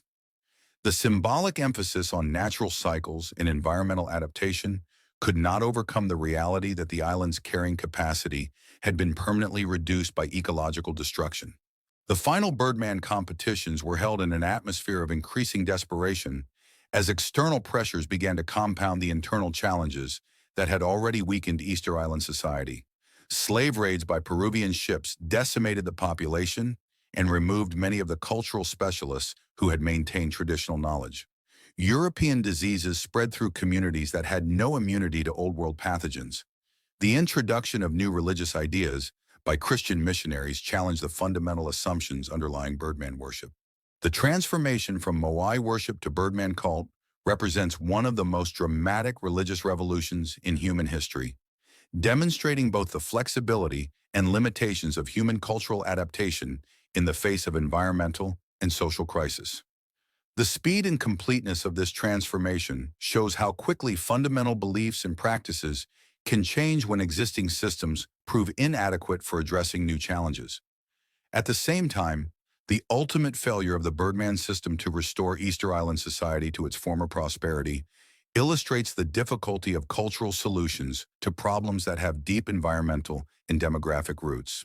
The legacy of the Birdman cult extends beyond its immediate historical significance to provide insights into how human communities respond to civilizational collapse and environmental degradation. The emphasis on adaptation rather than control, on working with natural cycles rather than attempting to dominate them, represents a form of ecological wisdom that emerged from bitter experience of environmental limits. The competitive but regulated approach to leadership selection shows how societies can maintain political organization even after traditional authority structures have been destroyed. The archaeological and artistic evidence of the Birdman period provides a unique window into the psychology of civilizational collapse and recovery, revealing how communities process trauma and attempt to rebuild meaning and purpose after experiencing the failure of their most fundamental beliefs and institutions. The transformation of Easter Island religion from ancestor worship to nature worship reflects a profound shift in worldview that acknowledges human vulnerability and dependence on forces beyond human control. The Birdman cult ultimately represents both an impressive achievement of cultural adaptation and a tragic symbol of irreversible loss. The communities that created this new religious system demonstrated remarkable creativity and resilience in developing spiritual practices appropriate to their transformed circumstances. At the same time, the very need for such dramatic religious innovation testifies to the magnitude of the catastrophe that had befallen Easter Island civilization and the impossibility of returning to the prosperity and cultural sophistication that had characterized the Moai era. The horizon had been empty for as long as anyone could remember, an endless expanse of blue water that stretched beyond imagination toward lands that existed only in the fading memories of the oldest storytellers. For over 1,000 years, the descendants of the Polynesian voyagers who had discovered Easter Island had lived in complete isolation, their world bounded by the shores of their tiny island home and the vast ocean that separated them from the rest of humanity. Then on a clear morning in April 1722, three strange objects appeared on that empty horizon, growing larger as they approached until the surviving inhabitants of Easter Island could see that they were enormous canoes unlike anything in their cultural memory, carrying pale-skinned beings who would forever change the course of their history. The Dutch explorer Jacob Roggeveen, commanding a fleet of 3 ships on a voyage of discovery across the Pacific, had become the first European to encounter Easter Island and its remarkable stone monuments. His arrival marked the beginning of the end for the independent civilization that had survived ecological collapse and internal warfare for several centuries following the destruction of the Moai era. Roggeveen's brief visit, lasting only a few days, provided the first written descriptions of Easter Island and its people that would introduce the outside world to one of humanity's most isolated and mysterious civilizations. The accounts left by Roggeveen and his crew reveal a society that had stabilized at a much lower level of complexity and prosperity than had characterized the island's golden age, but which had nonetheless managed to maintain cultural continuity and basic social organization despite the catastrophic changes of previous centuries. The population they encountered was estimated at around 3,000 people, a tiny fraction of the 15 to 20,000 inhabitants who had lived on the island during the peak of Moai construction, but still sufficient to maintain viable communities and cultural traditions.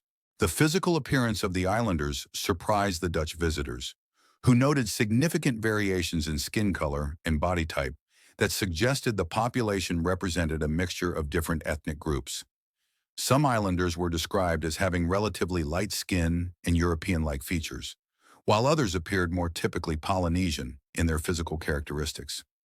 This diversity may have reflected the survival of different family lineages through the period of population collapse, or possibly the incorporation of castaways from other Pacific islands who had reached Easter Island during the centuries of isolation. The social organization observed by the Dutch expedition was simpler than what had existed during the Moai period, but still showed evidence of hierarchical structure and specialized roles within the community. Chiefs and priests maintained authority over extended family groups, while skilled craftsmen continued to produce tools, weapons, and ceremonial objects using traditional techniques that had survived the cultural disruption of previous centuries. The Birdman cult was still actively practiced, with Roggeveen's men observing some of the ceremonial activities associated with this distinctive religious system. The agricultural systems that sustained the reduced population were based on intensive cultivation of small plots, using sophisticated techniques that maximized productivity from the degraded soils that remained after ecological collapse. The islanders had developed methods for protecting crops from wind and salt spray, using stone walls and terraces, while also creating composting systems that concentrated organic matter in small areas where it could have maximum impact on soil fertility. These techniques represented accumulated knowledge from centuries of adaptation to increasingly difficult environmental conditions. The material culture observed by the Dutch expedition was characterized by skilled craftsmanship and artistic sophistication that reflected the survival of traditional knowledge and aesthetic sensibilities, despite the reduced circumstances of post-collapse society. Wooden sculptures, woven textiles, and decorated weapons showed evidence of artistic traditions that maintained connections to earlier cultural periods while also adapting to the limited resources and changed priorities of the transformed society. The religious practices witnessed by Roggeveen's crew included elements of both the Birdman cult and older traditions that may have survived from the Moai period, suggesting that Easter Island spirituality had become syncretic rather than completely abandoning earlier beliefs. Ceremonial activities were observed at both coastal sites associated with Birdman worship and inland locations, where toppled Moai still commanded spiritual respect despite their fallen condition. This religious complexity reflects the layered history of cultural change and adaptation that had characterized Easter Island society for centuries. The reaction of Easter Island inhabitants to their first contact with Europeans was complex and varied, reflecting both curiosity about the outside world and caution based on their long experience of isolation and self-reliance. Some islanders approached the Dutch ships with apparent friendliness, offering gifts and attempting to communicate through gestures and shared activities. Others remained more distant and suspicious, perhaps reflecting cultural memories of past conflicts or simply natural wariness of strangers in a society where survival had long depended on careful assessment of potential threats. The trade interactions that occurred during Roggeveen's brief visit revealed both the technological sophistication and material limitations of Easter Island society. The islanders showed immediate interest in European metal tools and weapons, recognizing their superior effectiveness compared to traditional stone and wood implements. In exchange, they offered carved wooden objects, woven goods, and food items that demonstrated their continued mastery of traditional crafts and agricultural techniques.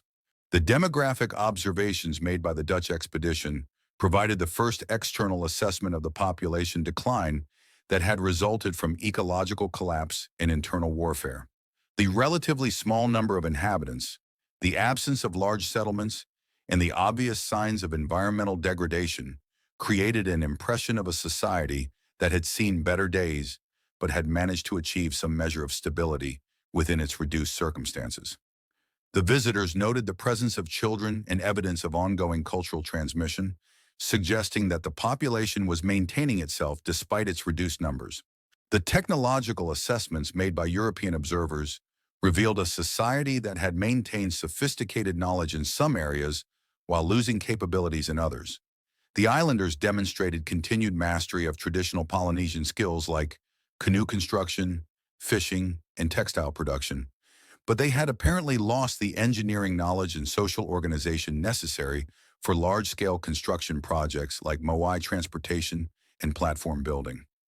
This selective preservation and loss of cultural knowledge reflects the practical priorities that had governed survival during the centuries following the societal collapse.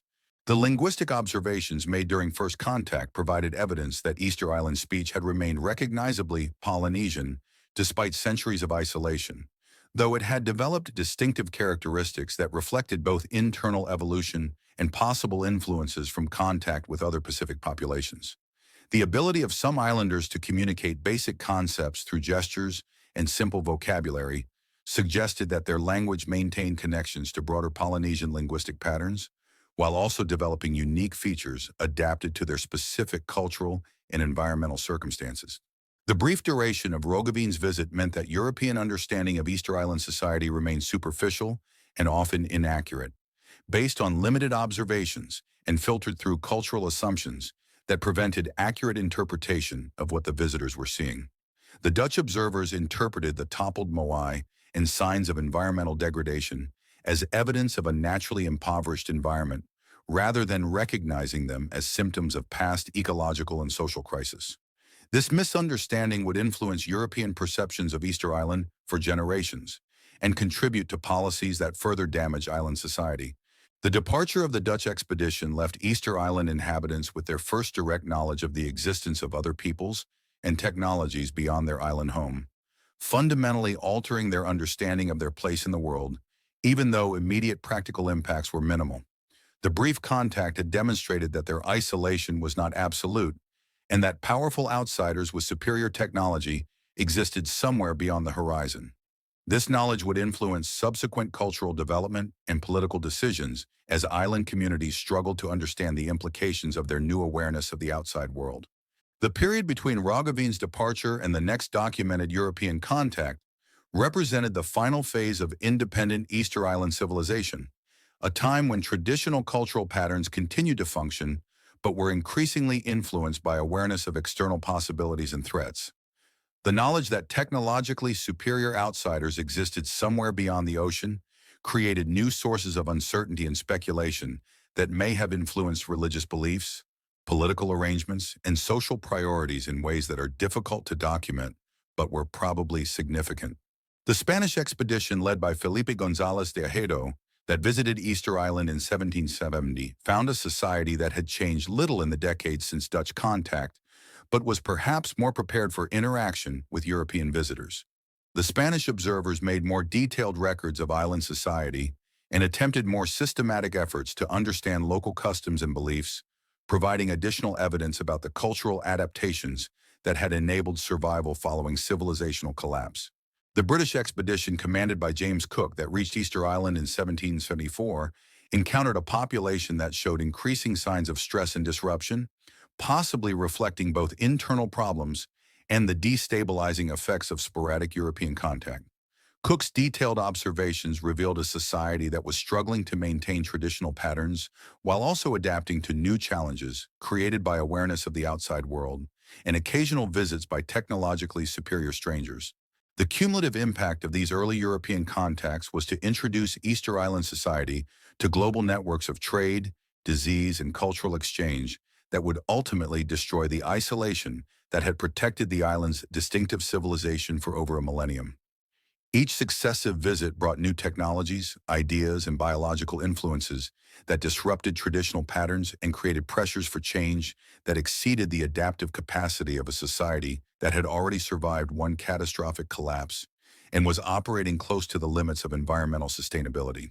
The transformation of Easter Island from complete isolation to periodic European contact represents a crucial transition in the island's history, marking the beginning of processes that would ultimately integrate this remote Pacific outpost into global systems of commerce, religion, and political control. The inhabitants who witnessed these first contacts could not have imagined that they were experiencing the final phase of their society's independent existence, or that the strangers who appeared on their horizon would ultimately bring changes more profound and irreversible than even the ecological collapse that had destroyed their ancestral civilization centuries earlier. The chains that bound the Easter Island survivors as they were forced aboard Peruvian slave ships in 1862 were forged not just from iron, but from the inexorable logic of global capitalism that had finally reached even the most remote corners of the Pacific Ocean. The 1,000 remaining inhabitants of this isolated island, descendants of a civilization that had once carved nearly 1,000 monumental statues from volcanic rock, now found themselves reduced to human cargo in a trade network that spanned continents and treated people as disposable commodities to be bought, sold, and worked to death in distant plantations and mines. The slave raids that devastated Easter Island during the 1860s were not random acts of piracy, but systematic operations organized by Peruvian entrepreneurs who had identified isolated Pacific populations as sources of cheap labor for the booming guano industry that was making fortunes for those who controlled the bird droppings deposits on Peru's offshore islands. These entrepreneurs had discovered that Easter Island and other remote Pacific locations harbored small populations who lacked the military capability to resist organized kidnapping operations and whose disappearance would go unnoticed by the international community. The arrival of the slave ships represented the culmination of nearly a century and a half of sporadic European contact that had gradually weakened Easter Island society and made it vulnerable to external exploitation. Each previous visit by European expeditions had introduced new diseases, disrupted traditional social arrangements, and created dependencies on imported goods that undermined the self-sufficiency that had enabled survival following ecological collapse. By the time the slave raiders arrived, Easter Island communities were no longer capable of the unified resistance that might have been possible during earlier periods. The demographic impact of the slave raids was catastrophic for a population that had already been reduced to a tiny fraction of its pre-collapse numbers through centuries of environmental degradation and internal conflict. An estimated 1,500 people were captured and transported to Peru, leaving only a few hundred survivors scattered across the island in communities too small and disorganized to maintain traditional cultural practices or economic systems. This represented the virtual elimination of Easter Island civilization as a functioning society. The conditions aboard the slave ships that carried Easter Islanders to Peru were designed to maximize the number of captives that could be transported while minimizing the costs of feeding and caring for them during the voyage. Hundreds of people were packed into ship holds with inadequate ventilation, sanitation, or medical care, creating conditions that ensured high mortality rates during the weeks-long journey to South American ports. Many Easter Islanders died at sea, their bodies thrown overboard to reduce the risk of disease spreading among the surviving cargo. The forced labor that awaited the survivors who reached Peru alive was a death sentence carried out through systematic exploitation in some of the most dangerous working conditions on Earth. The Guano Islands, where many Easter Islanders were sent to work, were barren rocks covered with centuries of accumulated bird droppings that had to be mined using hand tools while workers were exposed to toxic dust, extreme heat, and the constant risk of accidents and cave-ins. The ammonia-rich environment created respiratory problems that killed workers within months or years of their arrival. The cultural destruction that accompanied physical exploitation was equally devastating for a people whose identity and social organization were based on maintaining connections to ancestral lands and traditional practices. Easter Islanders were deliberately separated from family members and community groups to prevent organized resistance and cultural preservation. They were forbidden to speak their native language or practice traditional customs, while being forced to adopt new names and identities that severed their connections to their island heritage.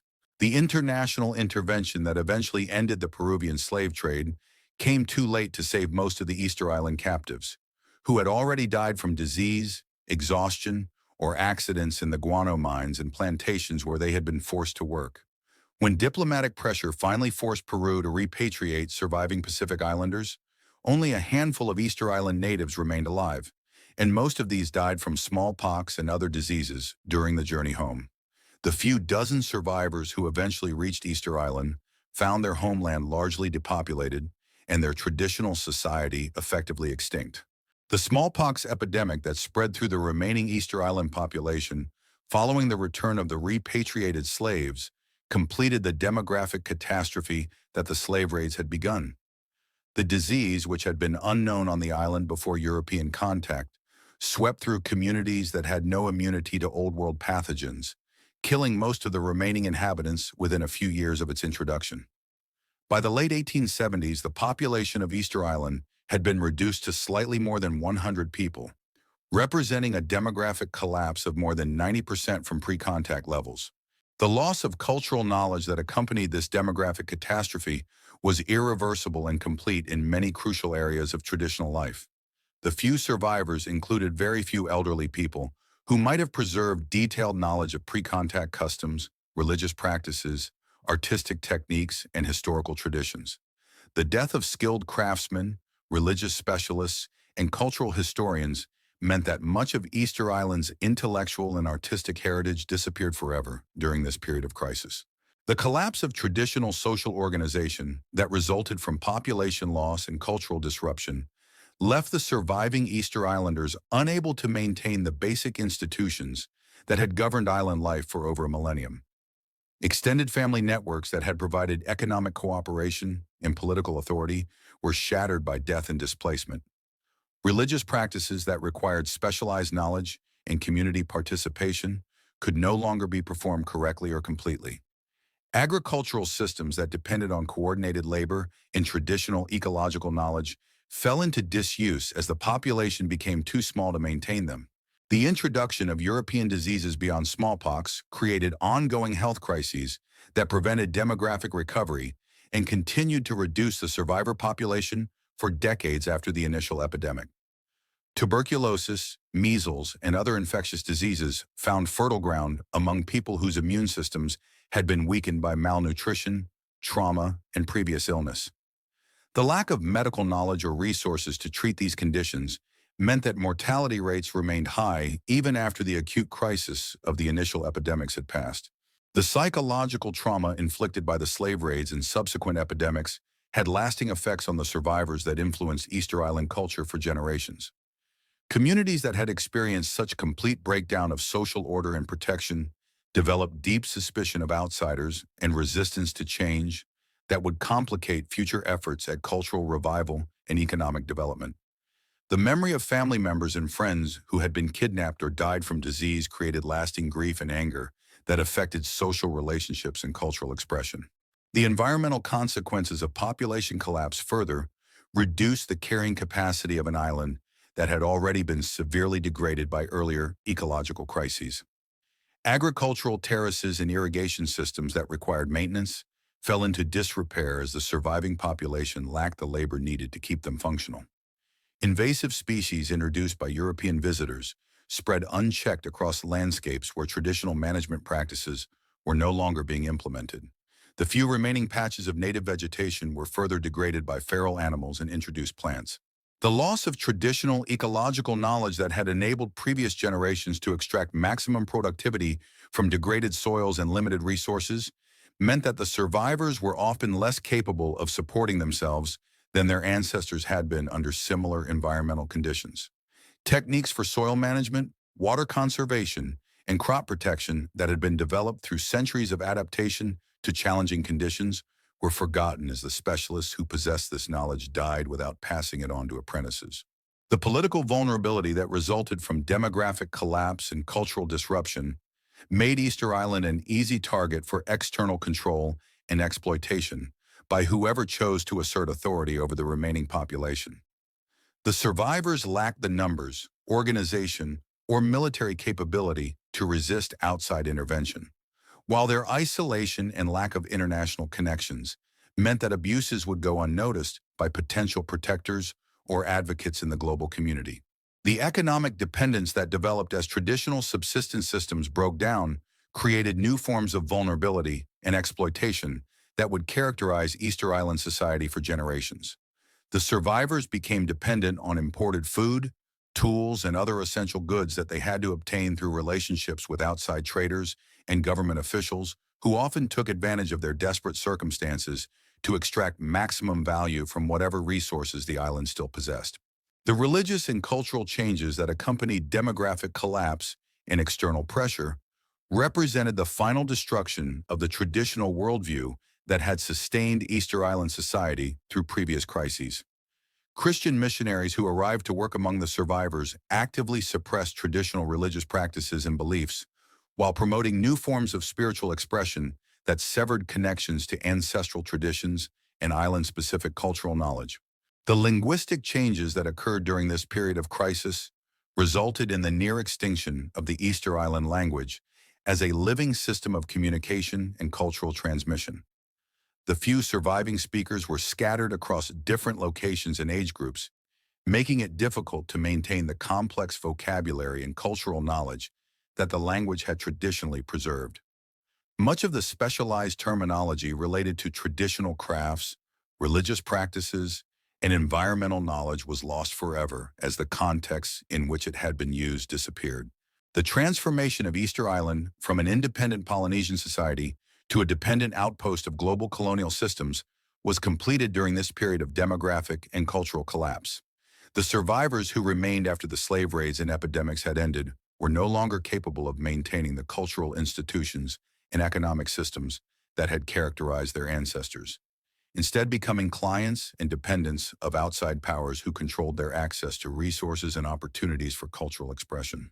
The memory of this period of catastrophic loss would influence Easter Island culture and politics for generations, creating lasting suspicion of outside authority and deep appreciation for cultural preservation efforts that might prevent the complete disappearance of traditional knowledge and practices. The survivors and their descendants would spend the next century struggling to rebuild some semblance of cultural identity and community organization from the fragments that remained after the destruction of their traditional society. The metaphor writes itself in stone across the windswept landscape of Easter Island, where nearly 1,000 monumental statues stand as silent witnesses to humanity's capacity for both extraordinary achievement and catastrophic self-destruction. This tiny speck of land in the vast Pacific Ocean has become more than just an archaeological curiosity or tourist destination. It has evolved into perhaps the most powerful symbol of environmental collapse and civilizational failure available to a modern world grappling with its own sustainability crisis. The story of Easter Island serves as a mirror in which contemporary humanity can see reflected its own relationship with the natural world, its own competitive impulses, and its own potential for exceeding the carrying capacity of its planetary home. The parallels between Easter Island's trajectory and the current state of global civilization are striking and deeply unsettling for anyone willing to examine them honestly. Just as the Easter Islanders lived on a finite island with limited resources, humanity now inhabits a finite planet with increasingly strained natural systems. The isolation that made Easter Island a closed system with no possibility of external rescue mirrors, Earth's position as a lonely outpost in space, surrounded by the vacuum of an cosmos that offers no alternative homes for human civilization, should our current planetary environment become uninhabitable. The competitive dynamics that drove Easter Island society to construct ever larger Moai statues despite mounting environmental stress find disturbing echoes in contemporary patterns of economic growth, technological development, and geopolitical competition that continue to accelerate even as evidence mounts of planetary-scale environmental degradation. The inability of Easter Island chiefs to coordinate a collective response to ecological crisis reflects the challenges facing modern political leaders who struggle to achieve international cooperation on climate change, biodiversity loss, and other global environmental problems that require unprecedented levels of coordination and sacrifice. The deforestation that destroyed Easter Island's native ecosystems parallels the ongoing destruction of tropical rainforests, temperate woodlands, and other critical habitats around the world as expanding human populations and economic activities consume natural resources faster than they can be regenerated. The cascading effects of forest loss on Easter Island, including soil erosion, water scarcity, and species extinction, are being replicated on a global scale as human activities disrupt the ecological systems that maintain planetary habitability. The population dynamics that characterized Easter Island's collapse offer sobering insights into the relationship between demographic growth and environmental sustainability that remain relevant for contemporary discussions about population policy and resource consumption. The island's population grew steadily for centuries before reaching levels that exceeded the carrying capacity of degraded ecosystems, creating conditions for violent conflict and social breakdown that reduced the population to a tiny fraction of its peak numbers. This pattern of overshoot and collapse represents a fundamental challenge for any species that achieves the technological capability to temporarily exceed environmental limits. The social inequality that characterized Easter Island society during its final centuries reflects contemporary patterns of wealth concentration and elite behavior that may be contributing to current environmental problems. The chiefs and priests who controlled monumental construction projects continued to demand resources for status displays, even as ordinary islanders faced increasing scarcity and hardship. This dynamic finds modern expression in patterns of luxury consumption and competitive display among wealthy elites who continue to pursue resource-intensive lifestyles despite growing awareness of environmental limits and social inequality. The technological sophistication that enabled Easter Island civilization to achieve remarkable feats of engineering and artistic expression, while simultaneously destroying the environmental foundations of their society, offers a cautionary perspective on contemporary faith in technological solutions to environmental problems.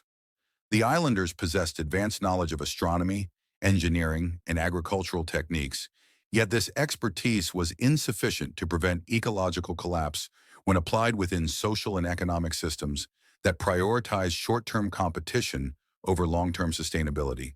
The religious and cultural dimensions of Easter Island's collapse provide insights into how belief systems and cultural values can either support or undermine environmental sustainability.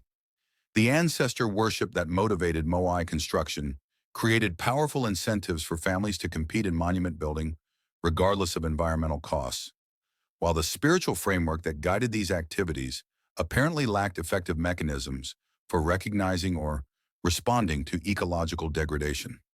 Contemporary cultures face similar challenges in developing spiritual and ethical frameworks that can motivate sustainable behavior and discourage destructive competition. The inability of Easter Island society to recognize and respond to clear warning signs of environmental collapse reflects cognitive and institutional limitations that remain relevant for understanding modern environmental challenges. Archaeological evidence suggests that the islanders had access to information about forest decline, soil erosion, and species loss, yet they apparently failed to translate this knowledge into effective conservation action. Contemporary societies face similar challenges in translating scientific understanding of environmental problems into political action and behavioral change. The speed with which Easter Island civilization collapsed once critical environmental thresholds were crossed offers sobering perspectives on the potential for rapid social and economic breakdown in complex modern societies.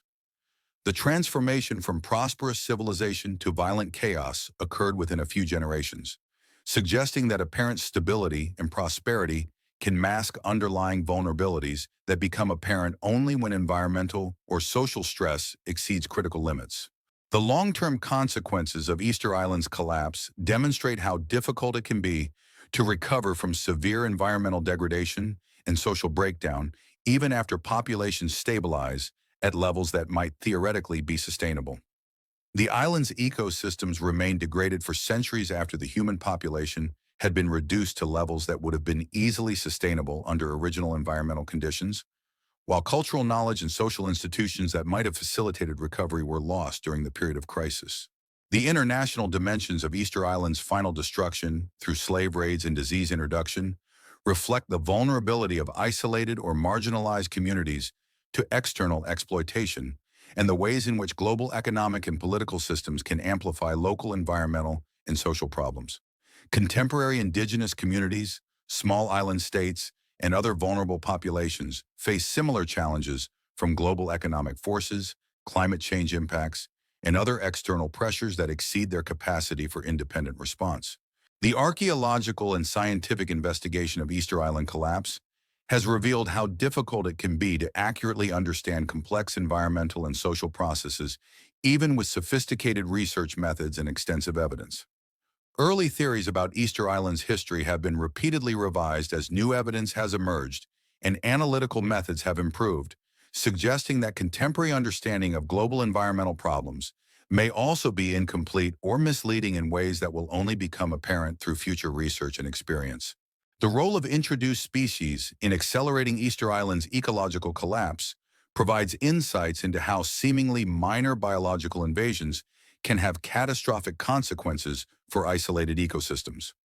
The Polynesian rats that arrived with the first human settlers may have been as important as human activities in destroying native plant communities, while introduced domestic animals contributed to habitat degradation that made recovery impossible even after human population pressure was reduced. Contemporary ecosystems face similar threats from invasive species that are being spread around the world by global transportation networks and climate change.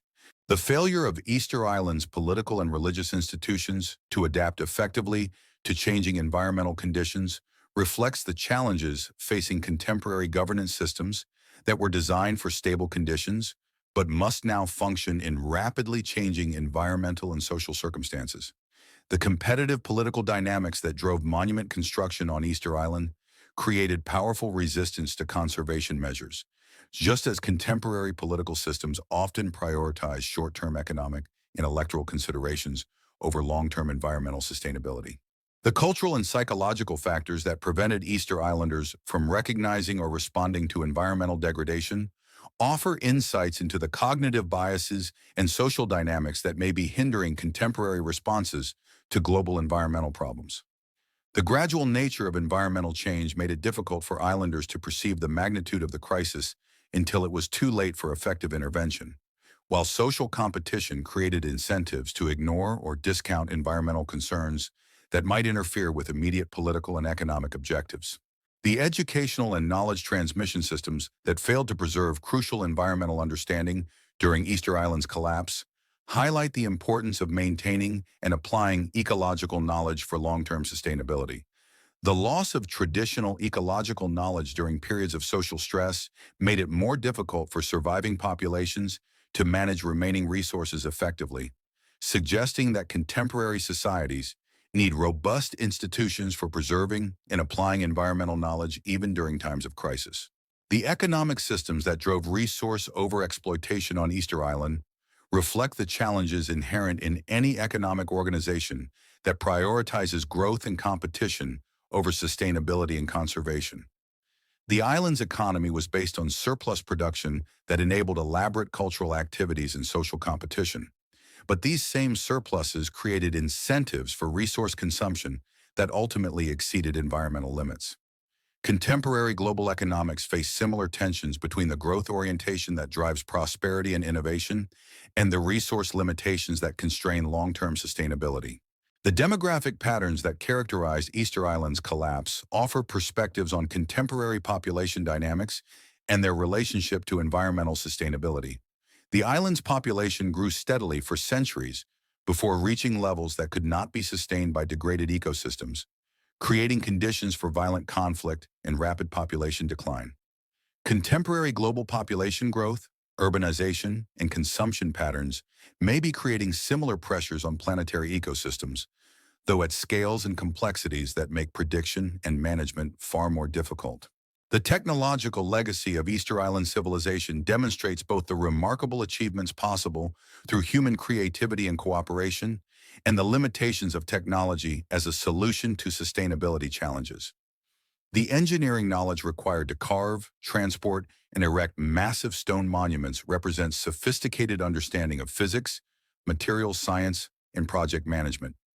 Yet this technological capability was ultimately unable to prevent or reverse ecological collapse when applied within unsustainable social and economic systems. The artistic and cultural achievements of Easter Island society provide evidence that environmental sustainability and cultural sophistication are not mutually exclusive, while also demonstrating how cultural activities can become drivers of environmental destruction when they are not properly integrated with ecological understanding and resource management. The Moai statues represent remarkable artistic vision and technical skill, but their construction ultimately contributed to the environmental degradation that destroyed the civilization that created them. The spiritual and philosophical dimensions of Easter Island's story raise fundamental questions about human values and priorities that remain relevant for contemporary environmental challenges. The islanders' dedication to honoring their ancestors through monument construction reflects admirable cultural values, But these same values created resistance to practical conservation measures that might have conflicted with traditional practices. Contemporary societies face similar challenges in balancing respect for cultural traditions with the need for fundamental changes in behavior and values to achieve environmental sustainability. The recovery efforts that have been attempted on Easter Island since the 19th century provide insights into both the possibilities and limitations of environmental restoration and cultural revival following severe degradation and collapse. Some native plant species have been reintroduced and small populations of traditional crops have been maintained, while efforts to preserve and revive Polynesian cultural practices have achieved partial success. However, the island's ecosystems and social systems remain fundamentally altered from their pre-collapse condition, demonstrating that some forms of environmental and cultural damage may be irreversible. The tourism and economic development that have transformed Easter Island in recent decades illustrate how environmental and cultural heritage can become commodified and potentially degraded through efforts to achieve economic benefits from conservation and preservation activities. The Moai statues that once served spiritual and political functions within Easter Island society have become tourist attractions that generate revenue but also create new pressures on fragile archaeological sites and remaining cultural traditions. The scientific research that continues to reveal new aspects of Easter Island's history and ecology demonstrates the ongoing value of interdisciplinary investigation for understanding complex environmental and social phenomena. Advances in archaeology, ecology, climatology, and other fields continue to refine understanding of how and why Easter Island civilization collapsed, while also providing insights that may be relevant for addressing contemporary sustainability challenges. The global attention that Easter Island has received as a symbol of environmental collapse reflects both the power of compelling narratives to shape public understanding of complex issues and the limitations of simplified analogies for addressing multifaceted problems. The island's story provides a useful framework for thinking about sustainability challenges, but the differences between Easter Island's situation and contemporary global circumstances are as important as the similarities for developing effective responses to current environmental problems. The continuing evolution of Easter Island society in the modern era demonstrates the resilience of human communities and their capacity to adapt to changed circumstances while maintaining connections to cultural heritage and environmental place. The descendants of the original Polynesian settlers continue to live on the island and play important roles in its governance, cultural preservation, and economic development, showing that collapse and recovery are ongoing processes rather than final outcomes. The lessons that can be drawn from Easter Island's experience are neither simple nor unambiguous, but they offer valuable perspectives on the challenges and opportunities facing contemporary human civilization as it grapples with unprecedented environmental changes and resource constraints. The island's story serves as both a warning about the consequences of exceeding environmental limits and an inspiration for the human capacity to survive and adapt even under the most difficult circumstances. Whether contemporary global civilization will follow Easter Island's path toward collapse or find alternative trajectories toward sustainability remains one of the most important questions facing humanity in the 21st century. The wind that sweeps across Easter Island today carries with it the voices of the past, the whispers of ancestors whose descendants refuse to let their culture disappear into the silence of extinction. Standing among the restored Moai at Rano, watching the sunrise illuminate these ancient monuments as it has for centuries, a visitor to modern Easter Island witnesses not just archaeological treasures, but the living symbols of one of humanity's most remarkable stories of survival, recovery, and cultural renaissance. The island that once represented the ultimate cautionary tale of civilizational collapse has become something equally important, a testament to human resilience and the possibility of renewal even after the most catastrophic failures. The Rapa Nui people who inhabit Easter Island today are not simply the remnants of a vanished civilization, but the inheritors and active guardians of a cultural tradition that has survived colonization, demographic collapse, environmental degradation, and decades of neglect by outside authorities. Through determined effort and remarkable cultural persistence, they have managed to revive and maintain many aspects of their traditional heritage, while also adapting to the realities of life in the modern world. Their success in preserving and transmitting cultural knowledge, despite centuries of disruption, offers hope that even severely damaged traditions can be restored when communities are committed to the effort required. The language that had nearly disappeared during the darkest periods of the 19th and early 20th centuries has been revived through dedicated educational programs that began in the 1960s and continue today. Rapa Nui is now taught in local schools alongside Spanish and English, ensuring that young people have the opportunity to learn the language of their ancestors while also acquiring the skills needed to participate in contemporary global society. The revival of the Rapa Nui language represents more than just linguistic preservation. It provides access to cultural knowledge, traditional stories, and ways of understanding the world that are encoded in vocabulary and expressions that cannot be translated directly into other languages. The traditional arts and crafts that had been reduced to tourist trinkets and commercialized reproductions have been revitalized through programs that train young people in authentic techniques while also creating markets for high-quality traditional products. Master carvers work with apprentices to pass on knowledge of wood and stone carving techniques that had been nearly lost during the periods of cultural disruption. Textile artists teach traditional weaving and dyeing methods using plants and techniques that connect contemporary practitioners to their ancestral heritage. These activities serve both cultural and economic functions, providing income for island families while maintaining traditional skills and knowledge. The religious and spiritual practices that were suppressed during the colonial period have been partially restored through the efforts of cultural activists and traditional practitioners who have worked to recover and reinterpret ancient ceremonies and beliefs. The Tapati Festival, held annually in February, combines traditional competitions and ceremonies with contemporary celebrations that bring the community together while honoring ancestral traditions. The festival includes traditional competitions that test skills once essential for survival, including swimming, climbing, and tests of endurance that echo the challenges faced by participants in the ancient Tangata Manu ceremonies. The archaeological research that has revealed so much about Easter Island's complex history continues to provide new insights into both the achievements and failures of ancient Rapa Nui civilization. International teams of scientists working in collaboration with local communities have developed sophisticated techniques for understanding how ancient societies functioned and why they collapsed, while also contributing to global knowledge about human-environment interactions and the factors that determine societal sustainability. This research serves multiple functions, advancing scientific understanding while also helping contemporary Rapa Nui people understand and appreciate their own heritage. The environmental restoration efforts that began in the 20th century and continue today represent attempts to repair some of the ecological damage that occurred during previous centuries, while also creating sustainable systems for managing the island's limited natural resources.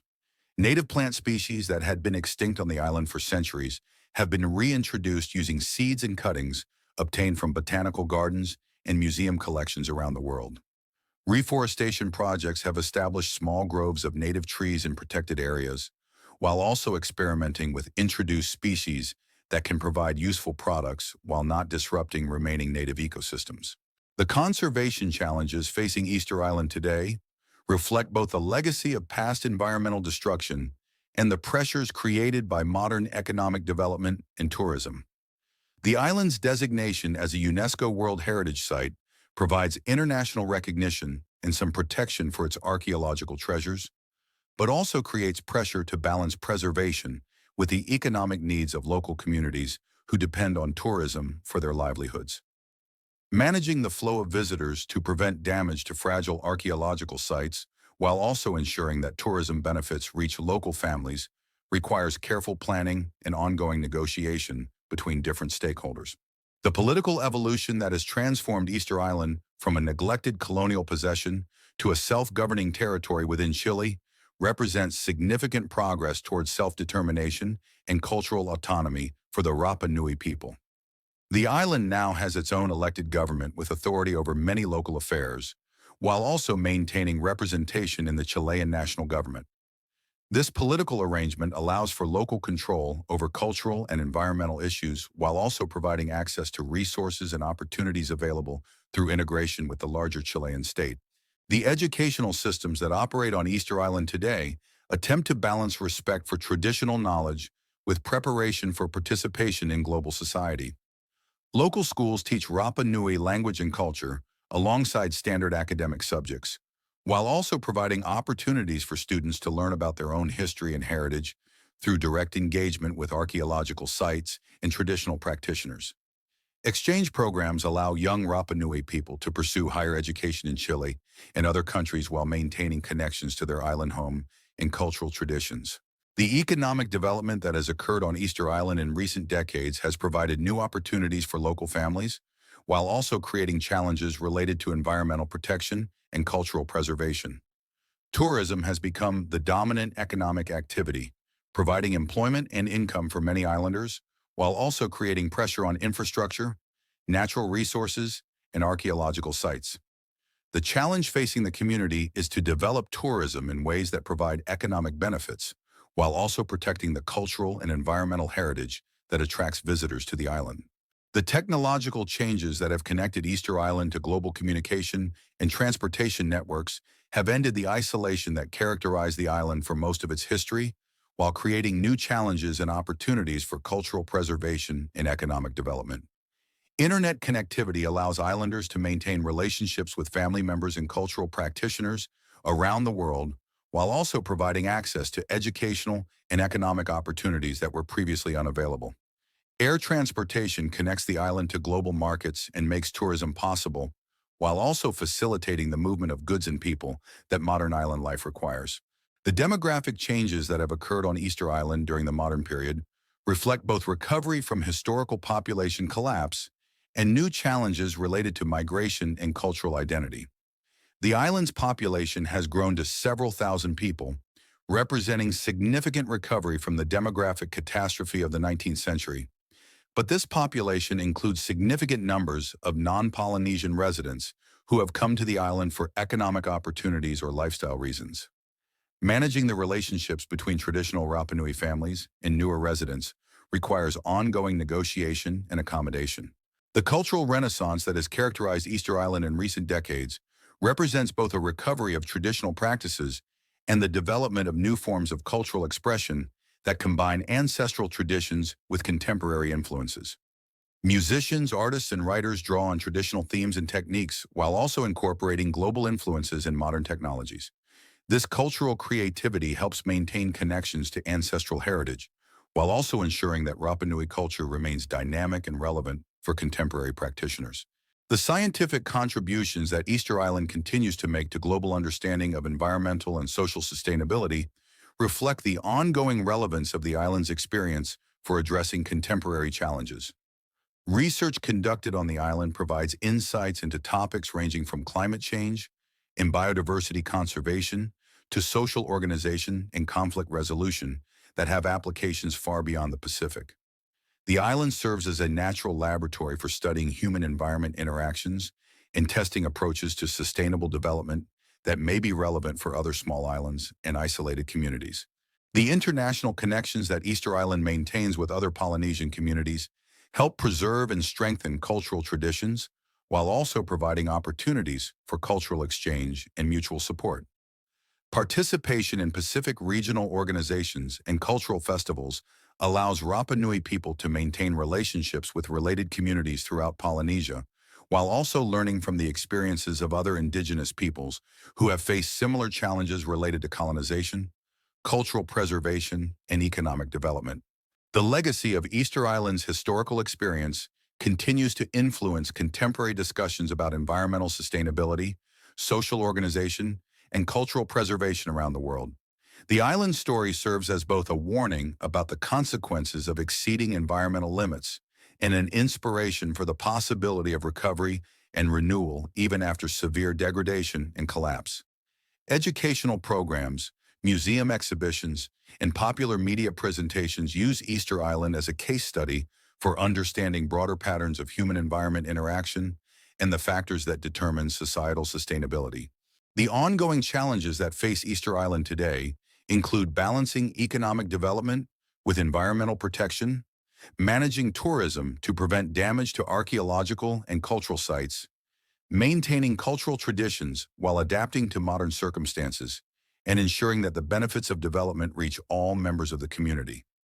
These challenges are not unique to Easter Island, but reflect broader issues facing indigenous communities, small islands, and other vulnerable populations around the world who must navigate between traditional ways of life and the demands of participation in global society. The hope that Easter Island represents for contemporary humanity lies not in the promise of technological solutions or simple answers to complex problems, but in the demonstration that human communities can survive even catastrophic failures and build new forms of sustainable social organization based on hard-won wisdom about the consequences of exceeding environmental limits.